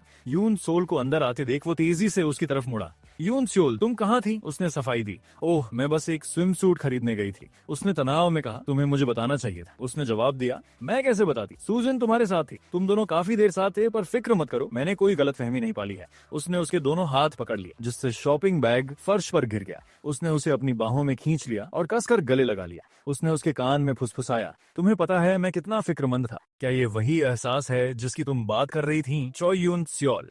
उसकी बातें सुनकर उसका चेहरा लाल हो गया। धीरे से उसने अपने हाथ उठाए और उसे वापस गले लगा लिया। उन्होंने एक दूसरे की गर्माहट महसूस की। अचानक डोरबेल बजी। बाहर से सूजन की आवाज आई, हे जून यंग। घबराकर यून सोल ने अपना चेहरा मोड़ लिया। जून यंग, वो सूजन है। उसे कैसे पता चला? उसने बात काटे हुए कहा, बस उसे इग्नोर करो, मैंने उसे नहीं बुलाया था। चलो बस ऐसे ही रहते हैं, उस पर ध्यान देने की जरूरत नहीं है। सूजन के लगातार खटखटाने और बुलाने के बावजूद वे शांत रहे। कुछ देर बाद सूजन बुदबुदाई, रिसेप्शनिस्ट के हिसाब से तो यही कमरा है, शायद वो बाहर गया है, और आखिरकार वहां से चली गई। ये जानकर कि सूजन जा चुकी है, यून सोल ने पूछा, जून यंग, मैं उसकी परवाह कैसे न करूं? अगर वो हमें साथ देख लेती तो कितना रिस्क होता। हम अभी पकड़े जाने ही वाले थे। उसने सवाल किया, क्या तुम इतना डरती हो कि कैंपस के लोगों को हमारी मैरिज के बारे में पता चल जाएगा? उसने कहा, बात वो नहीं है, पर अगर उसे पता चला तो वो बहुत बड़ा हंगामा खड़ा कर देगी। साफ दिख रहा है कि वो तुम्हें पसंद करती है। उसने सख्ती से कहा, मुझे उसकी परवाह नहीं है और न ही मैं उसे पसंद करता हूँ, और वैसे भी हम अपने हनीमून पर हैं। उसने उसके होठों पर अपनी उंगली फेरते हुए फुसफुसाया, तो बस मुझ पर फोकस करो और बाकी सबको भूल जाओ। उसने उसकी चिन ऊपर की और अपनी बाहें उसकी कमर के चारों तरफ लपेट ली। उसने बड़े हक के साथ कहा, अब से तुम्हें मेरे बिना बाहर जाने की इजाजत नहीं है, चोय यून स्योल। फिर उसने उसके होठों को एक गहरे किस में भर लिया। उसने भी जवाब दिया। एक हाथ उसकी गर्दन के पीछे रखा और दूसरे से उसकी शर्ट पकड़ ली। जैसे जैसे वो पल गहरा हुआ, उनकी कशिश और बढ़ गई। उसके होंठ उसकी गर्दन तक पहुंचे, जिससे उसकी हल्की सी आह निकल गई। जब उनकी नजरें फिर से मिली तो उसे उसकी आंखों में प्यार और चाहत नजर आई। इस एहसास से भरकर उसने शर्माकर अपना चेहरा एक तरफ मोड़ लिया और उसका दिल जोर से धड़कने लगा। अगले ही पल उसने उसे फर्श से उठा लिया और उसने भी सहारा लेने के लिए अपनी टांगें उसकी कमर के चारों तरफ डाल दी। उसने उसे फिर से चूम लिया और वो कसकर उससे चिपक गई, जैसे उसे छोड़ने से डर रही हो। सधे हुए कदमों के साथ वो उसे बेडरूम की तरफ ले गया। उसने बड़े प्यार से उसे नरम मैट्रेस पर लिटाया और खुद उसके ऊपर झुक गया। उसकी नजरें उसके चेहरे के हर हिस्से को अपनी यादों में बसा रही थी। धीरे से उसने अपनी उंगलियां उसकी उंगलियों में फंसा ली और उसके हाथों को बेड पर टिका दिया। जैसे जैसे रात आगे बढ़ी, ये साफ हो गया कि ये रिश्ता सिर्फ एक कॉन्ट्रैक्ट मैरिज से कहीं बढ़कर था। सुबह हुई और विंडो से सूरज की रोशनी अंदर आ रही थी। फर्श पर क्लोथ्स बिखरे पड़े थे और टेबल पर आधे खाली वाइन ग्लासेस रखे थे। यून सियोल ने धीरे से अपनी आंखें खोली। तभी उसके ऊपर से जून यंग की आवाज आई, अभी बहुत जल्दी है और सो जाओ, मैं तुम्हें 1 घंटे में जगा दूंगा। उसे अचानक सब याद आया और वो झटके से उठकर बैठ गई। उसने जल्दी से ब्लैंकेट को अपने चारों तरफ लपेट लिया। उसने पीछे से अपना हाथ उसके इर्द गिर्द लपेट लिया और मजाक करते हुए पूछा, क्या तुम्हें याद नहीं, या फिर हमें ये सब दोबारा करना पड़ेगा? उसने करीब झुककर उसके फॉरहेड पर एक प्यारा सा किस किया। फिक्र मत करो, मैं तो बस तुम्हें छिड़ा रहा हूँ। हालांकि मुझे तुम्हें थोड़ी देर और अपनी बाहों में पकड़े रहने में कोई एतराज नहीं होगा। उसने उसे और करीब खींचते हुए कहा। वो उसकी एम्ब्रेस में सिमट गई और अपना सिर उसके चेस्ट पर रख दिया, जहां उसे उसके हार्ट बीट की धड़कन सुनाई दे रही थी। उस धड़कन ने उसे एक अजीब सा सुकून दिया जिसे वो बयान नहीं कर सकी थी। धीरे से उसने अपना चेहरा ऊपर उठाया, अपने हाथ उसकी नेक के चारों तरफ डाले और उसके लिप्स को चूम लिया। उसने सोचा, न जाने क्यों इसकी हार्ट बीट मुझे शांत कर देती है और मुझे सेफ महसूस कराती है। ऐसा लगता है जैसे हमारे दिल एक साथ धड़क रहे हैं, जैसे हम एक हो गए हों। उनके आखिरी दिन पर जून यंग ने पूछा, क्या तुमने सब पैक कर लिया है? उसे बाहर अकेला खड़ा देखकर वो पास आया और पूछा, तुम यहाँ अकेले क्या कर रही हो? यून सियोल ने जवाब दिया, मैं ग्रैंडपा को कॉल करना चाहती थी। उसने पीछे से उसे गले लगाते हुए धीरे से कहा, तुम्हें यहाँ अकेले नहीं होना चाहिए, इससे उन्हें और ज्यादा फिक्र होगी। जैसे ही कॉल कनेक्ट हुई, ग्रैंडपा ने प्यार से पूछा, तुम दोनों कैसे हो? तभी उसकी आंट ने मजाक में शिकायत की, तुम अब कॉल क्यों कर रही हो, वो भी अपने आखिरी दिन पर? जून यंग ने बड़े सलीके से जवाब दिया, उसके लिए सॉरी, हम एक दूसरे के साथ वक्त बिताने में इतने खो गए थे कि समय का पता ही नहीं चला। उसकी आंट ने शरारत से छुटकी ली, इसका मतलब क्या जल्द ही कोई हनीमून बेबी आने वाला है? जून यंग हंस पड़ा और यून सियोल को और करीब खींचते हुए बोला, फिक्र मत कीजिए आंट, हम अपनी पूरी कोशिश करेंगे। एक दूसरे को बाय बोलने और दुआएं देने के बाद जून यंग ने फोन की तरफ हाथ हिलाया और कहा, फिक्र मत कीजिए ग्रैंडपा, मैं यून सियोल का बहुत अच्छे से ख्याल रखूंगा। जैसे ही कॉल खत्म हुई, यून सियोल मुस्कुराई, thank you Jun Young. Grandpa बहुत खुश लग लग रहे हैं। उसने प्यार से पूछा, और तुम्हारा क्या हाल है? ओशन की तरफ देखते हुए उसने जवाब दिया, ग्रैंडपा को इतना खुश देखकर मैं भी बहुत खुश हूँ। जून यंग की आंखें प्यार से भरी थीं। उसने कहा, मुझे खुशी हुई ये सुनकर। घर वापस आने पर वे जॉन यून से मिलने गए। उसने मजे लेते हुए कहा, तुम दोनों तो एकदम ताजे हनीमून से लौटे कपल लग रहे हो। यून सियोल चिढ़ते हुए बोली, चिढ़ाना बंद करो। पर जॉन यून ने शरारत भरी मुस्कान के साथ जोर दिया, पर तुम्हारे बारे में कुछ अलग लग रहा है यून सियोल। मुझे ये मत कहना कि हनीमून के दौरान कुछ हुआ है। यून सियोल नजरें चुराते हुए बुदबुदाई, बस करो अब। जून यंग ने मुस्कुराकर पूछा, अगर मैं यहाँ मिंजिन का वेट करूँ तो तुम्हें बुरा तो नहीं लगेगा? जॉन यून ने जवाब दिया, बिल्कुल नहीं। फिर जून यंग ने मजे लेते हुए कहा, क्या मैं इसके बारे में कुछ पूछ सकता हूँ? परेशान होकर यून सियोल ने बात काटी, तुम सीधे मुझसे क्यों नहीं पूछ लेते? उसे इग्नोर करते हुए गेन यून मुस्कुराई, पक्का तुम क्या जानना चाहते हो? जून यंग ने अपनी आंखों में चमक के साथ पूछा, क्या ये सच है कि यून सियोल ने 108 बार किस किया है? 108 बार? क्या इसने सच में ऐसा कहा? जॉन यून जोर से हंस पड़ी।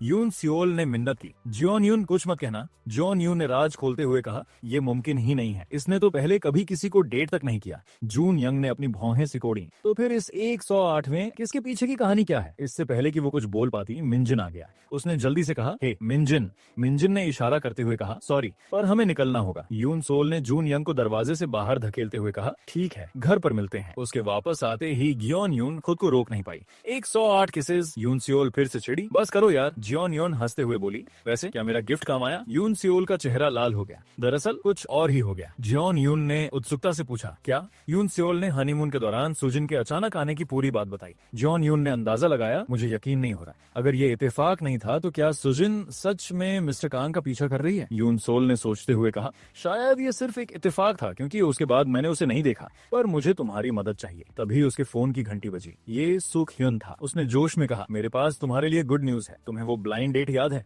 मुझे उसके दोस्त की कंपनी में इंटर्नशिप मिली है। क्या तुम भी ज्वाइन करना चाहोगी? बीच में टोकते हुए जॉन यून बोली, तुम सिर्फ इसे ही क्यों बुला रहे हो? सुख ह्युन ने मजाक किया, तुम मेरे बिना क्या ही कर रही हो? यून सियोल ने सोचा, ये आइडिया बुरा नहीं है, पर क्या मुझे जून यंग की परमिशन चाहिए? उसी रात वो सोफा पर बैठकर कंपनी की डिटेल्स देख रही थी। जून यंग कमरे में आया, अपने बालों को टॉवेल से सुखाते हुए। उसने कहा, मुझे लगा तुम सो गई हो। वो उसे बिना कपड़ों के देखकर दंग रह गई और चेहरा छिपाते हुए बोली, तुमने कपड़े क्यों नहीं पहने? उसने आराम से कहा, क्यों, कोई प्रॉब्लम है? ये मेरा भी कमरा है। उसने झुककर मजे से उसके गाल खींचे और चिढ़ाते हुए कहा, क्या अपने रूममेट को ऐसे देखना नॉर्मल नहीं है? उसने शिकायत की, मुझे चिढ़ाना बंद करो। जॉन यून सारा दिन यही करती रही। उसने मुस्कुराकर पूछा, क्या उसने अपने पुराने गिफ्ट बारे में पूछा? यून सियोल ने शर्माते हुए माना, हाँ उसने पूछा। वो करीब आया और बोला, तो क्या तुम्हें इसे यूज न करने का अफसोस है? यून सोल ने उसके होठों पर हाथ रखकर कहा, रुको, मुझे कुछ बात करनी है। मुझे नहीं पता कि मुझे तुम्हारी इजाजत चाहिए या नहीं, पर मैं इंटर्नशिप करना चाहती हूँ। उसने सोचते हुए पूछा, क्यों?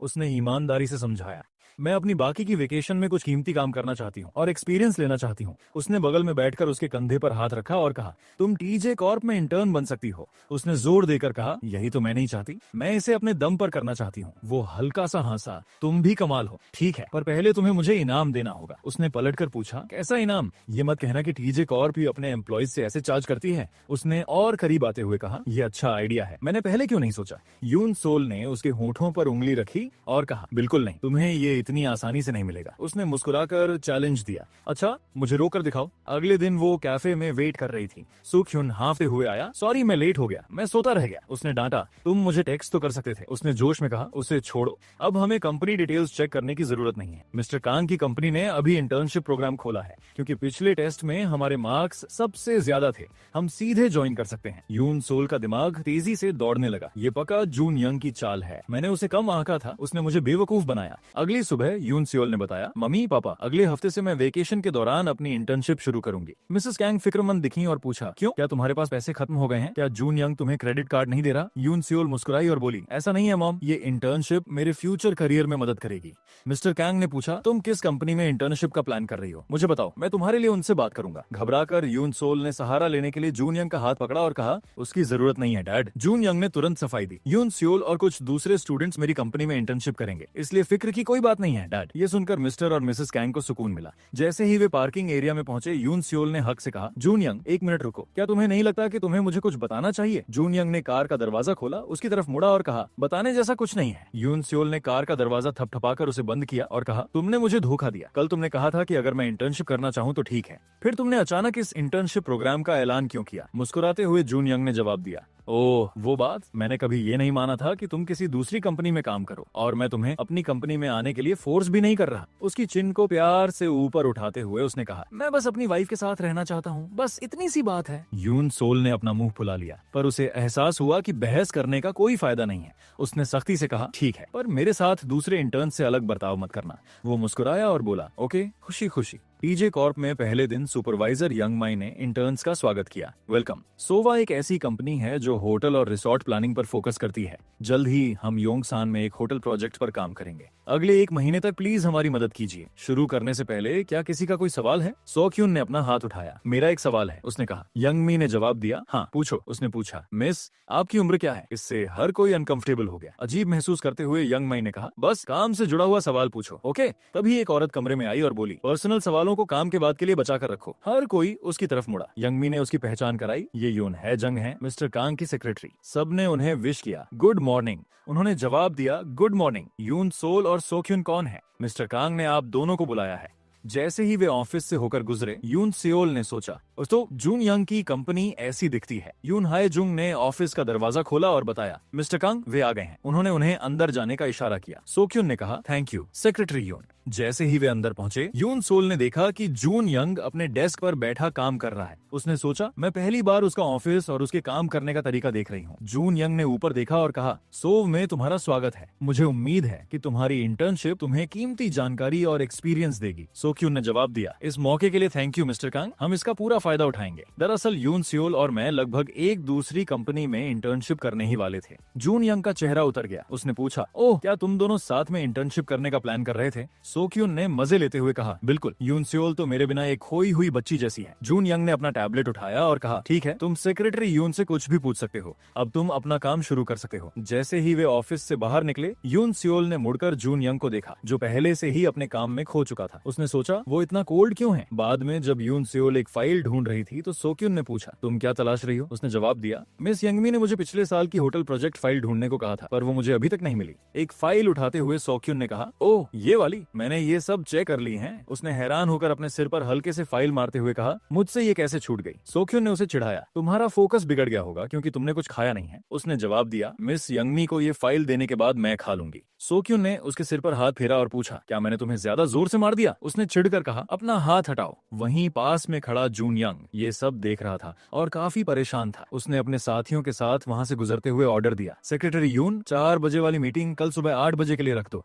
उसे देखकर यून सियोल ने तमीज से झुककर विश किया, गुड आफ्टरनून। जून यंग बिना कोई जवाब दिए वहां से ऐसे गुजर गया जैसे उसने उसे देखा ही ना हो। उसने आंखें फाड़कर सोचा, क्या उसने मुझे इग्नोर किया? उसने चिढ़कर पीछे मुड़कर देखा तो जून यंग एक दूसरे एम्प्लॉय के विश करने पर उसे जवाब दे रहा था। उसने गुस्से में सोचा, मैंने उससे कहा था कि वो मेरे साथ अलग बर्ताव न करे, पर क्या मेरे विश का जवाब देना या मुस्कुराना इतना मुश्किल है? अगले दिन जब यून सियोल अपने डेस्क पर बैठी थी, उसने 2 साथियों को बात करते सुना। एक ने कहा, आज सुबह मैं डायरेक्टर कांग के साथ एलिवेटर में थी और उन्होंने मेरे लिए दरवाजा पकड़ कर रखा। वो दिखने में कोल्ड है पर दिल के बहुत अच्छे हैं। दूसरी ने मजाक किया, हाँ जो भी उनकी वाइफ बनेगी वो बहुत लकी होगी। क्या तुम्हें लगता है कि मेरा कोई चांस है? ये सुनकर यून सोल ने सोचा, तो वो बाकी लोगों के साथ अच्छे हैं, पर उस दिन के बाद से उन्होंने न तो मेरे विश का जवाब दिया और न ही मुझे एक एम्प्लॉय की तरह ट्रीट किया। उनसे मिलना बहुत मुश्किल है क्योंकि वो हमेशा बिजी रहते हैं और तभी बात करते हैं जब उन्हें ठीक लगता है। मुझे पता था जून यंग के ऑफिस में इंटर्नशिप करना शुरू से ही एक गलती थी। तभी यंग मी ने आवाज दी, यून सियोल क्या तुम मेरे लिए कुछ कॉफी ला सकती हो? यून सियोल ने कहा, जी पक्का। जून यंग के ऑफिस के पास से गुजरते हुए उसने उसे देखा, पर फिर सोचा, अपने काम पर ध्यान दो यून सियोल, ज्यादा सोचने की जरूरत नहीं है।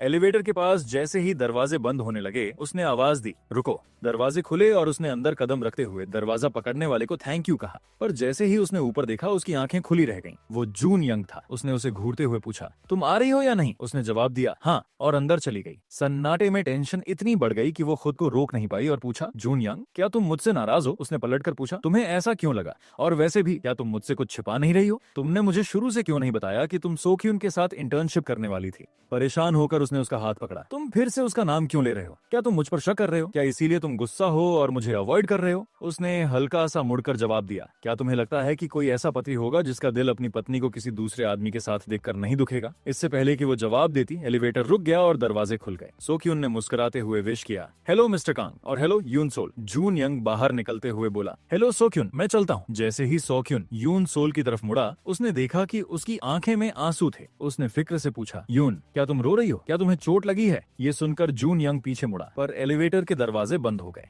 जून यंग ने सोचा, मैंने ये क्या कर दिया? उसे बहुत बुरा महसूस हुआ। वो मुड़ा और सीढ़ियों की तरफ भागा। मैंने उसे सोक्यून के साथ क्यों छोड़ दिया? जब वो उस फ्लोर पर पहुंचा तो उसने देखा कि यून सोल और सोक्यून साथ में कॉफी खरीद रहे थे। वो वहीं जम गया, आगे नहीं बढ़ पाया। तभी उसका फोन बजा। बात सुनने के बाद उसने जवाब दिया, ठीक है, मैं वहाँ पहुँचता हूँ। उसने एक आखिरी बार उन्हें देखा और वहाँ से चला गया। कॉफी लेकर वापस जाते हुए सोक्यून ने पूछा, क्या तुम सच में ठीक हो? अगर तुम्हारी तबीयत ठीक नहीं है तो तुम्हें छुट्टी ले लेनी चाहिए। उसने सख्ती से कहा, मैं ठीक हूँ। सोक्यून, उसने फिक्र जताते हुए कहा, ठीक है, पर अगर बुरा लगे तो मुझे बताना, ओके। भरी हुई एलिवेटर में सोक्यून ने यून सोल को बचाने के लिए खुद को आगे कर लिया। उसने पूछा, कहीं तुम्हें धक्का तो नहीं लग रहा? उसने हल्के मूड में कहा, नहीं, मैं ठीक हूँ। जब वे उस भीड़ वाली एलिवेटर में खड़े थे तो सोक्यून ने उसे देखा और उसकी आंखों में एक अनजाना सा एहसास उमड़ रहा था। देर रात कैंग हाउस में जब जून यंग वापस आया तो उसने धीरे से आवाज दी, यून सियोल। हालांकि वो पहले ही सो चुकी थी। उसने सावधानी से उसका हाथ पकड़ा और उसके पास लेट गया, उसे अपनी बाहों में समेट लिया। उसने उसके कान में धीरे से कहा, यून सियोल, मुझे नहीं पता कि तुम सच में सो रही हो या बस मुझे अवॉइड कर रही हो, पर मैं तुम्हें कुछ बताना चाहता हूँ। जैसे तुम्हें सूजिन का मेरे पीछे पड़े रहना पसंद नहीं है, वैसे ही मुझे भी सोक्यून का हमेशा तुम्हारे साथ रहना पसंद नहीं है। अगले दिन सेक्रेटरी यून ने यून सियोल को बताया कि डायरेक्टर कैंग की एक और मीटिंग है, इसलिए वे होटल में कॉन्ट्रैक्ट फाइनल करने के लिए उनके साथ नहीं आ पाएंगे। उन्होंने आगे कहा, उन्होंने पहले ही डॉक्यूमेंट साइन कर दिए हैं। फाइल लेते हुए यून सियोल ने जून यंग के ऑफिस के दरवाजे की तरफ देखा और सोचा, क्या जून यंग अभी भी नाराज है? होटल पहुंचकर जब उसने फोल्डर खोला तो उसे एहसास हुआ कि वो खाली है। यंगमी ने सलाह दी, आसपास देखो, शायद कहीं गिर गया हो। सोक्यून मुस्कुराया और बोला, ओह, वो तो ऑफिस में यून सोल के डेस्क के पास है। यून सोल ने तुरंत माफी मांगी, I am so sorry senior, मुझसे गलती हो गई। यंगमी ने नरमी से कहा, कोई बात नहीं, पर अगली बार ज्यादा सावधान रहना। क्या ऑफिस में कोई है जो इसे यहाँ पहुँचा सके? उसने पूछा, सब लोग बिजी हैं, पर मैं जा सकता हूँ, मेरे पास कार है। सोक्यून ने ऑफर दिया। उस शाम पूरी टीम अपने सक्सेसफुल प्रोजेक्ट का जश्न मनाने के लिए इकट्ठा हुई और सबने सोक्यून के लिए चीयर्स किया, जिसने एन मौके पर सबको बचा लिया था। यून सियोल ने फिर से माफी मांगी, पर सोक्यून ने हंसकर बात टाल दी। उसने जोश के साथ कहा, जरूरी ये है कि हम कामयाब रहे, अब बस मजे करो, ओके। उसी वक्त यंगमी चिल्लाई, ओह, डायरेक्टर कांग यहाँ है। जून यंग अपने उसी पुराने गंभीर अंदाज में अंदर आया। उसने विश किया, गुड इवनिंग एवरीवन, आपकी कामयाबी का जश्न मनाने के लिए आज रात आप जो चाहें ऑर्डर कर सकते हैं, जिससे पूरी ग्रुप खुशी से झूम उठी। यून सोल ने उसे देखा, पर उसके चेहरे के भाव पढ़ना मुश्किल था। जैसे ही जून यंग टीम के साथ बैठा, उसने सोक्यून की तरफ मुड़कर कहा, यह साफ है कि ऐसे भी में तुम्हारी इंटर्नशिप बेकार नहीं गई है।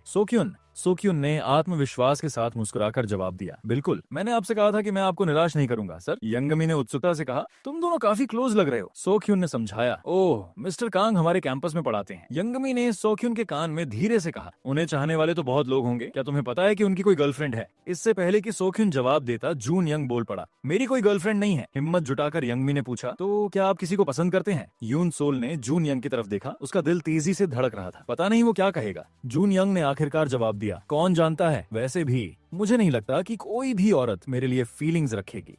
यंगमी ने उसे देखते हुए कहा, ऐसे चेहरे के साथ ये कैसे मुमकिन है? अगर मैं आपकी एम्प्लॉय ना होती तो शायद मैं भी आपके पीछे आती। तुम्हें क्या लगता है यून सियोल? इससे पहले कि यून सियोल कुछ कहती, जून यंग ने मीट का एक टुकड़ा उठाकर उसकी कटोरी में रख दिया। उसने शांत पर तीखे लहजे में पूछा, क्या ये सच है चॉय यून सियोल? उसी वक्त सोक्यून ने भी उसकी कटोरी में मीट का टुकड़ा रखा और कहा, सर आपको जरूरत नहीं है, यून सियोल को खाना खिलाने का जिम्मा हमेशा मेरा होता है। यंगमी मुस्कुराई और चिढ़ाते हुए बोली, तुम हमेशा यून सोल का बहुत ख्याल रखते हो सोक्यून। फिर उसने जून यंग से पूछा, डायरेक्टर क्या ये कैंपस में कपल हैं? सोक्यून ने आराम से यून सियोल के कंधे पर हाथ रखा और कहा, हम अच्छे दोस्त हैं सीनियर। उकसाए जाने पर जून यंग ने कहा, मुझे लगता है कि एक मर्द और औरत के लिए सिर्फ दोस्त बने रहना नामुमकिन है। आखिरकार आप अपनी फीमेल फ्रेंड की तरफ खींचे चले जाते हैं, खासकर अगर वो चॉय यून सियोल जैसी खूबसूरत हो। आखिरकार यून सियोल सख्ती से बोल पड़ी, सर मुझे लगता है आपने कुछ ज्यादा ही पी ली है। मैं नहीं मानती कि सारे दोस्त एक दूसरे की तरफ खींचते हैं। मुझे सोक्यून में कभी कोई इंटरेस्ट नहीं रहा। सच तो ये है कि अगर हमने कोशिश भी की तो हम एक दूसरे को परेशान ही करेंगे। सोक्यून उसकी तरफ मुड़ा और नरमी से बोला, पर मैंने कभी नहीं सोचा कि तुम परेशान करने वाली हो। यून सोल, सच तो ये है कि मैं तुम्हारी तरफ अट्रैक्टेड हूँ। यून सोल की आंखें हैरानी से फटी रह गईं। वहीं जून यंग का चेहरा उतर गया, जैसे उसे जिस बात का शक था वो सच साबित हो गया हो। जश्न खत्म होते ही सबने एक दूसरे का शुक्रिया अदा किया और घर जाने लगे। यून सियोल, चलो मैं तुम्हें घर छोड़ देता हूँ, काफी देर हो गई है, सोक्यून ने ऑफर दिया। उसकी जरूरत नहीं है, यून सियोल ने सख्ती से जवाब दिया। तभी अचानक जून यंग वहाँ आ गया और उसके कंधे पर हाथ रखकर बोला, चूंकि हमारे घर एक ही दिशा में है तो मैं इसे घर ले जाऊंगा। जून यंग ने उसका हाथ पकड़ा, जिसे सोक्यून ने देख लिया। फुर्ती दिखाते हुए सोक्यून ने उसका दूसरा हाथ पकड़ लिया और बहस करने लगा। मिस्टर कांग, आपने अभी काफी पी रखी है। जब तक आप अपने ड्राइवर का इंतजार कर रहे हैं तब तक मैं यून सोल को घर छोड़ देता हूँ। जून यंग ने खड़े लहजे में कहा, तुम्हें उसकी फिक्र करने की जरूरत नहीं है, मैं कंपनी के ड्राइवर का इस्तेमाल करूंगा। बात बढ़ने से पहले ही यून सोल ने आवाज दी, सक्यून, और वो उसकी तरफ मुड़ा। उसने सक्यून की पकड़ से अपना हाथ धीरे से छुड़ाते हुए कहा, अगर तुम मुझे छोड़ने आओगे तो तुम्हारे लिए परेशानी होगी, इसलिए मैं मिस्टर कांग के साथ चली जाऊंगी। जाते जाते उसने हाथ हिलाकर कहा, कल मिलते हैं सोक्यून। सोक्यून वहीं खड़ा रह गया और उसे जून यंग के साथ जाते हुए देखता रहा। कांग हाउस पहुंचते ही जैसे ही वे बेडरूम में पहुंचे, जून यंग ने जोर से दरवाजा बंद किया और यून सियोल को उससे सटाकर बड़ी शिद्दत से किस किया, जैसे उसने दिनों से उसके लबों का स्वाद न चखा हो। जब वो पीछे हटा तो धीरे से बोला, आखिरकार मैं तुम्हें तब देख पा रहा हूँ जब तुम सो नहीं रही हो। अपने लबों को छूते हुए यून सियोल चिल्लाई, रुको, तुम ऐसा बर्ताव कैसे कर सकते हो? उसकी आवाज और तेज हो गई, क्या तुम्हें इसमें मजा आता है? अचानक गुस्सा करना और फिर मुझे छोड़ देना। जून यंग ने मजबूती से जवाब दिया, मैंने तुम्हें कभी नहीं छोड़ा। उसकी पकड़ से आजाद होते हुए उसने कहा, तो वो एलिवेटर वाली बात क्या थी और सुबह चुपचाप गायब हो जाना क्या था? जून यंग, मैं कोई गलत फहमी नहीं चाहती, मैं तुम्हारे और अपने एहसासों के बारे में सोच रही थी। अब मैं तुम्हें और भी ज्यादा पसंद करने लगी हूँ। ये सुनकर जून यंग की आंखें थोड़ी फैल गईं। उसने डरते हुए कहा, पर मुझे डर लगता है, तुम हमेशा मुझे चिढ़ाते हो। अगर तुम मेरे एहसासों का जवाब नहीं देना चाहते तो ठीक है, तुम मुझे इग्नोर कर सकते हो। जून यंग तुरंत आगे बढ़ा और उसे अपनी बाहों में भर लिया। उसने संजीदगी से कहा, बिल्कुल नहीं, मैं तुम्हें चिढ़ा नहीं रहा हूँ, मैं तुम्हें इस शादी की शुरुआत से ही पसंद करता हूँ और अब मैं हर वक्त तुम्हारे बारे में सोचता हूँ और तुम्हारे साथ रहने के लिए तरसता हूँ। इसके बाद उसने फिर से उसे किस किया। अगली सुबह टीजे कॉर्प के पार्किंग एरिया में यून सोल हिचकिचाई, जून यंग, मुझे लगता है कि मुझे पहले उतर जाना चाहिए, क्या होगा अगर किसी ने हमें देख लिया? जून यंग ने पूछा, क्या तुम्हें फिक्र है कि सोक्यून हमें देख लेगा? उसने चिढ़कर पूछा, तुम फिर से उसका नाम क्यों ले रहे हो? मैंने तुम्हें पहले ही बताया था कि वो सिर्फ मेरा दोस्त है, क्या तुम्हारी कोई फीमेल फ्रेंड्स नहीं है? उसने सपाट लहजे में कहा, नहीं। उसने कहा, जो भी हो मैं पहले जा रही हूँ, और दरवाजा खोला। पर इससे पहले कि वो जा पाती उसने उसका हाथ पकड़ लिया। अपने गाल की तरफ इशारा करते हुए उसने कहा, तुमने अभी तक मेरा उधार नहीं चुकाया है। उसका मतलब समझकर वो उसे थोड़ी देर देखती रही और फिर किस करने के लिए करीब आई। उसने बड़बड़ाते हुए कहा, अगर किसी ने देख लिया तो मुसीबत हो जाएगी। पर जैसे ही उसके लब उसके गाल के करीब पहुंचे, जून यंग ने अपना सिर घुमा दिया और उसके लबों को चूम लिया। उसने विरोध में उसके सीने को धक्का दिया, पर उसने अपनी पकड़ और मजबूत कर ली और किस को लंबा खींचा। आखिरकार वो खुद को छुड़ाने में कामयाब रही और घबराकर कार से बाहर निकली।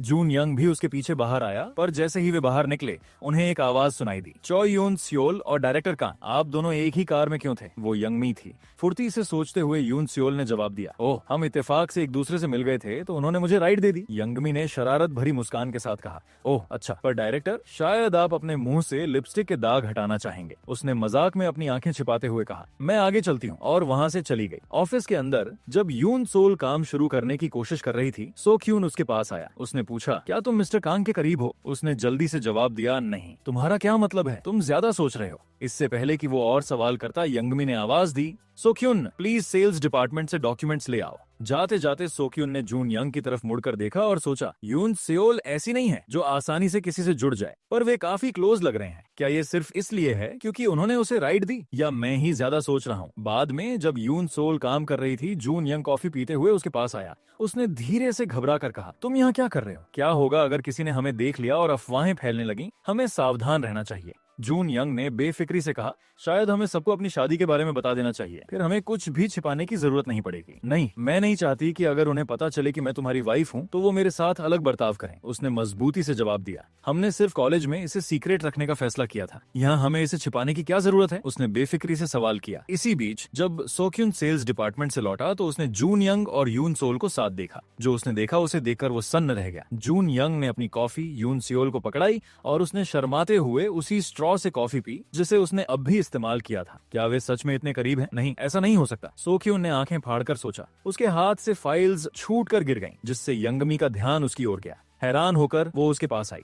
उसे पत्थर सा बना देख उसने भी उसी तरफ देखा जहां जून यंग और यून सियोल बात कर रहे थे। उसके चेहरे पर मुस्कान आ गई और उसने धीरे से कहा, सोक्यून, मुझे लगता है वे डेटिंग कर रहे हैं। आज सुबह मैंने उन्हें एक ही कार से उतरते देखा था और मैंने यून सोल को डायरेक्टर के चेहरे से कुछ साफ करते हुए भी देखा था। सोक्यून वहीं खड़ा रहा। जो उसने सुना उस पर उसे यकीन नहीं हो रहा। तो तुम सोक्यून को हमारे बारे में कब बताओगी? जून यंग ने यून सोल से पूछा। भले ही हम इसे दूसरों से छिपा रहे हैं, पर तुम्हें कम से कम अपने दोस्त को तो बताना चाहिए। हाँ, पर ये ग्योन यून को बताने जैसा नहीं है, यून सियोल ने हिचकिचाते हुए कहा।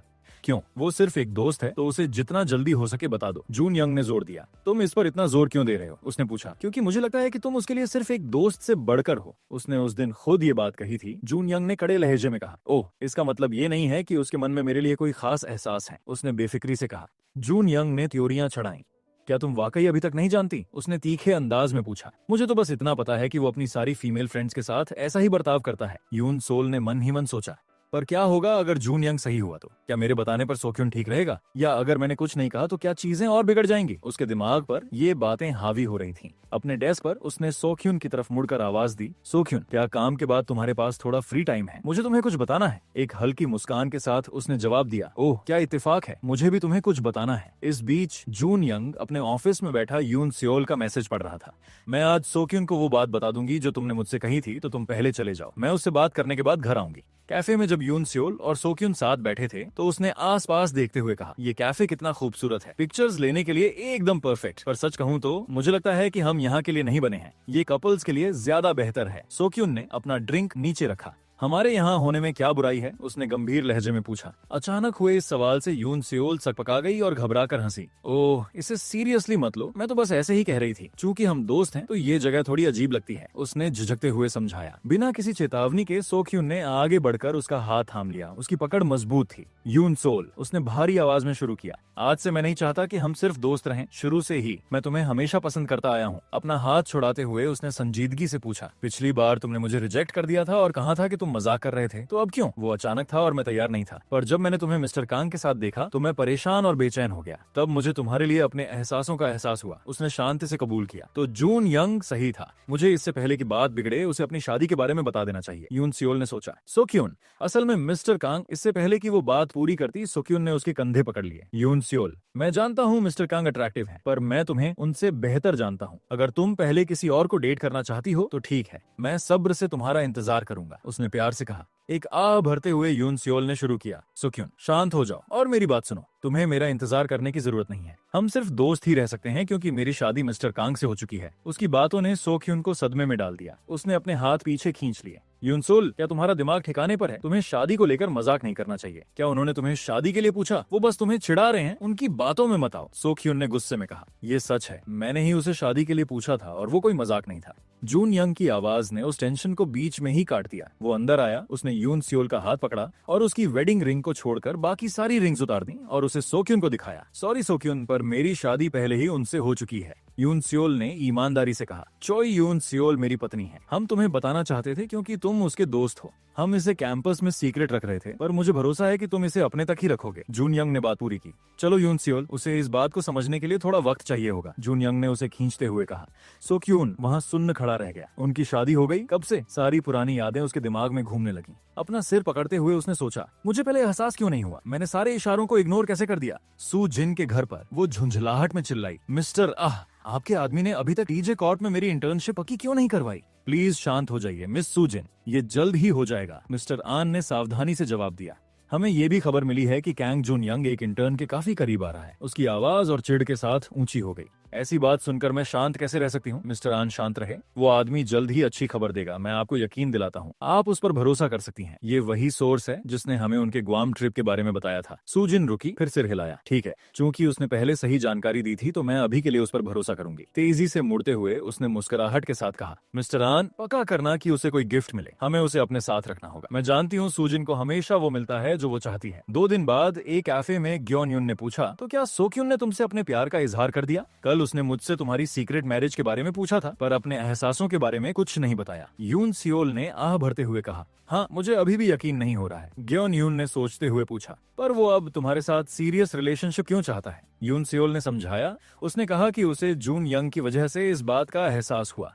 ग्योन यून ने पूछा, क्या मिस्टर कैंग को पता है? यून सियोल ने जवाब दिया, हाँ, सच तो ये है कि उन्होंने ही सोक्युन को साफ साफ बता दिया कि हमारी शादी हो चुकी है। ग्योन यून ने हैरानी से पूछा, ओह, तो वो भी वहाँ थे? यून सोल बोली, हाँ, उन्होंने ही मुझे सलाह दी थी कि मैं उसे अपनी शादी के बारे में बता दूं, पर सोक्युन कल ऑफिस नहीं आया। क्या तुम्हें लगता है कि उसे बहुत बुरा लगा है? उसकी आवाज में फिक्र साफ झलक रही थी। ग्योन यून ने हाथ हिलाकर बात टाल दी और कहा, यून सोल वो सोक्युन है, उसकी फिक्र मत करो, उसे बस थोड़ा वक्त चाहिए। तुम्हें उसकी जगह मिस्टर कांग की फिक्र करनी चाहिए। यून सोल ने उलझन में पूछा, क्यों, उन्हें क्या हुआ है? ग्योन यून ने मुस्कुराते हुए पूछा, तुम्हें क्या लगता है कि उन्होंने तुम्हें सोक्युन को शादी के बारे में बताने के लिए क्यों कहा? यून सोल ने जवाब दिया, क्योंकि उन्हें लगता है कि सोक्युन मुझे सिर्फ एक दोस्त की तरह नहीं देखता। ग्योन यून ने एक बड़ी मुस्कान के साथ कहा, क्या तुम्हें वाकई लगता है कि उन्हें सोक्युन के एहसासों की परवाह है? मिस्टर कांग तो बस ये साफ करना चाहते थे कि तुम उनकी पत्नी हो। तुम्हारी शादी तो मेरी उम्मीद से कहीं ज्यादा अच्छी चल रही है। उस रात कैंग हाउस में यून सियोल अपने बेड पर लेटी उन मैसेजेस को देख रही थी जिनका सोक्युन ने कोई जवाब नहीं दिया था। उसने सोचा, क्या वो ठीक है? उसने अभी तक रिप्लाई नहीं किया, मुझे उसकी फिक्र हो रही है। तभी पीछे से जून यंग ने आवाज दी, क्या तुम सोई नहीं? वो चौंकर उसकी तरफ मुड़ी। ओह, तुम आ गए। नहीं, मैं अभी तक सोई नहीं हूँ। अपनी शर्ट के ऊपर के बटन खोलते हुए उसने पूछा, तुम तकिए को ऐसे पकड़कर क्यों बैठी हो? क्या तुम्हारी तबीयत ठीक नहीं है? उसने जवाब दिया, बस मेरा पेट थोड़ा दुख रहा है। वो पास आया और उसके माथे पर हाथ रखकर बोला, शुक्र है तुम्हें बुखार नहीं है। अगर कल भी तुम्हें अच्छा न लगे तो ऑफिस मत जाना। उसने हिचकिचाते हुए कहा, ठीक है, बस ये आज पहला दिन है। जून यंग ने उलझन में पूछा, पहला दिन? उसने शर्माते हुए कहा, अरे समझ जाओ ना। मुस्कुराते हुए उसने जवाब दिया, तुमने मुझे पहले क्यों नहीं बताया? बस मुझे बता देना अगर दर्द हो। बेड पर उसके पास बैठते हुए उसने अपना हाथ बढ़ाया और नरमी से कहा, इधर आओ यून सियोल। वो उसकी तरफ मुड़ी और पूछा, जून यंग, तुम्हें सोक्युन के एहसासों के बारे में कैसे पता चला? जवाब देने से पहले उसने एक ठंडी सांस भरी। ये तो उसकी हरकतों से साफ था। बस ये सोचो कि उसने तुम्हारे लिए क्या क्या किया है और वो तुम्हारे साथ कैसा बर्ताव करता है। फिर एक शरारती मुस्कान के साथ उसने पूछा, क्यों, क्या उसके एहसासों के बारे में जानकर तुम्हें इस शादी पर पछतावा हो रहा है? उसने कहा था कि अगर तुम मुझे अपनाने से पहले उसके साथ होती तो भी ठीक रहता। तो मुझे सच सच बताओ, क्या तुम उसे अपनाना चाहती हो? निराश होकर उसने अपना मुंह फेर लिया और धीरे से पूछा, अगर मैं हाँ कहूँ तो क्या तुम मुझे जाने दोगे? उसने मजबूती से जवाब दिया, बिल्कुल नहीं। चॉय यून सियोल। उसने तकिए को और जोर से पकड़ लिया और कहा, तुम्हें पता है कि मैं तुम्हारे बारे में क्या महसूस करती हूँ, पर जिस तरह तुम हमेशा सवाल करते हो उससे मुझे दुख होता है। जून यंग ने अपना हाथ बढ़ाया और उसके चेहरे को सहलाया। उसकी उंगलियां उसके लबों को छू रही थीं। उसने कहा, तो फिर मुझे बताओ कि तुम अभी क्या महसूस कर रही हो? चॉय यून सियोल। उसने शर्माते हुए कुछ पल हिचकिचाहट दिखाई, फिर उसका हाथ थाम लिया। आखिरकार उसने इकरार कर ही दिया, आई लव यू, मैं तुमसे प्यार करती हूँ कैंग जून यंग, मैं सच में सिर्फ तुम ही से प्यार करती हूँ। जून यंग ने बड़े प्यार से उसके चेहरे को अपने दोनों हाथों में थामते हुए पूछा, तो क्या तुम मुझे अपने एहसासों की झलक दिखा सकती हो? बिना किसी झिझके उसने उसका कॉलर पकड़ा और उसे करीब खींचकर बड़ी शिद्दत से उसे किस किया। जून यंग ने भी उसके सिर के पीछे हाथ रखकर उसे और करीब खींच लिया और उस खूबसूरत पल में उनका प्यार साफ झलक रहा था। अगले दिन ऑफिस में यून सोल ने देखा कि सोक्युन आखिरकार वापस आ गया है। उसने पूछा, सोक्युन क्या तुम ठीक हो? पर उसने कोई जवाब नहीं दिया। क्या तुम मुझसे बात नहीं करना चाहते? सोक्युन, हम दोस्त हैं, उसने अपनी आवाज और धीमी करते हुए कहा, पर उसने फिर भी कोई जवाब नहीं दिया। वो बस अपनी डेस्क पर जाकर बैठ गया और उसे पूरी तरह इग्नोर कर दिया। यून सोल ने एक ठंडी सांस भरी। उसे समझ नहीं आ रहा था कि उसे कैसे मनाए। बाद में एलिवेटर के पास उनका आमना सामना हुआ। उसने फिर से उसे आवाज देने की कोशिश की, पर वो उसे नजरअंदाज करके पास से निकल गया। चिढ़कर उसने उसका हाथ पकड़ा और बात करने के लिए उसे एक तरफ ले गई। सोक्युन, बस मेरी बात सुनो, उसने संजीदगी से कहा। मुझे पता है कि मुझे तुम्हें पहले बता देना चाहिए था, पर इसका मतलब ये नहीं है कि हम दोस्त नहीं हैं।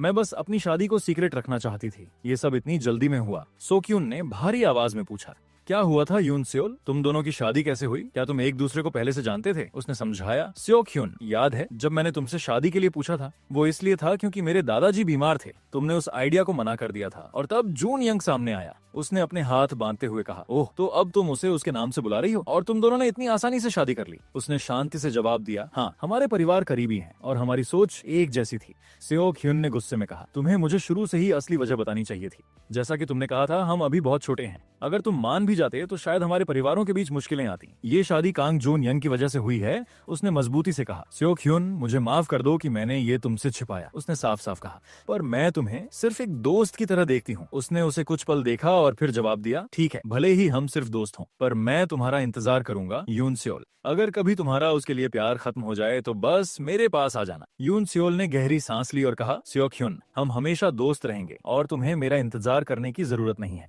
इतना कहकर वो मुड़ी और वहां से चली गई। अगले दिन टीजे कॉर्प में सोक्युन एक नए हेयर स्टाइल के साथ आया, जिससे उसके चेहरे पर एक अलग ही चमक और एनर्जी दिख रही थी। उसने सबको बड़ी खुशी के साथ विश किया और देखते ही देखते वो सबका ध्यान अपनी ओर खींचने लगा। सोक्युन, इस नए लुक में तुम काफी मैच्योर लग रहे हो, मिस यून ने तारीफ की। शुक्रिया, उसने मुस्कुराते हुए जवाब दिया। यून सियोल उसे दूर से देख रही थी और सोच रही थी, चलो शुक्र है कि सोक्युन फिर से अपने पुराने अंदाज में वापस आ गया है। सोक्युन ने कहा, मिस यून, आज आप भी कुछ अलग लग रही हैं। सच में? उसने हैरान होकर पूछा। हाँ, ये नया बैग आप पर बहुत जच रहा है, सोक्युन ने तारीफ की। ओह थैंक यू, मिस यून मुस्कुराते हुए बोली। तभी यून सोल के पास जून यंग का कॉल आया। थोड़ी बात करने के बाद वो जाने के लिए उठी। मिस यून ने उत्सुकता से पूछा, यून सोल, क्या वो मिस्टर कांग थे? उसने जवाब दिया, हाँ, उन्होंने मुझे उनके ऑफिस में हॉट कॉफी भेजने के लिए कहा है। ठीक है, फिर जल्दी जाओ, मिस यून ने कहा। जैसे ही यून सोल वहाँ से गई, मिस यून ने उसे एक गहरी नजर से देखा, जैसे उसे यून सोल और मिस्टर कांग के बीच कुछ अजीब सा एहसास हुआ हो। तो ये कहानी यहीं खत्म होती है। देखने के लिए शुक्रिया। अगर आप अगले चैप्टर के लिए एक्साइटेड हैं, तो कमेंट करके और लाइक बटन दबाकर मुझे जरूर बताएं। आपके फीडबैक से ही मुझे पता चलेगा कि अगला पार्ट कब लाना है। तो जुड़े रहें और मैं इसे जल्द ही लेकर आऊंगा।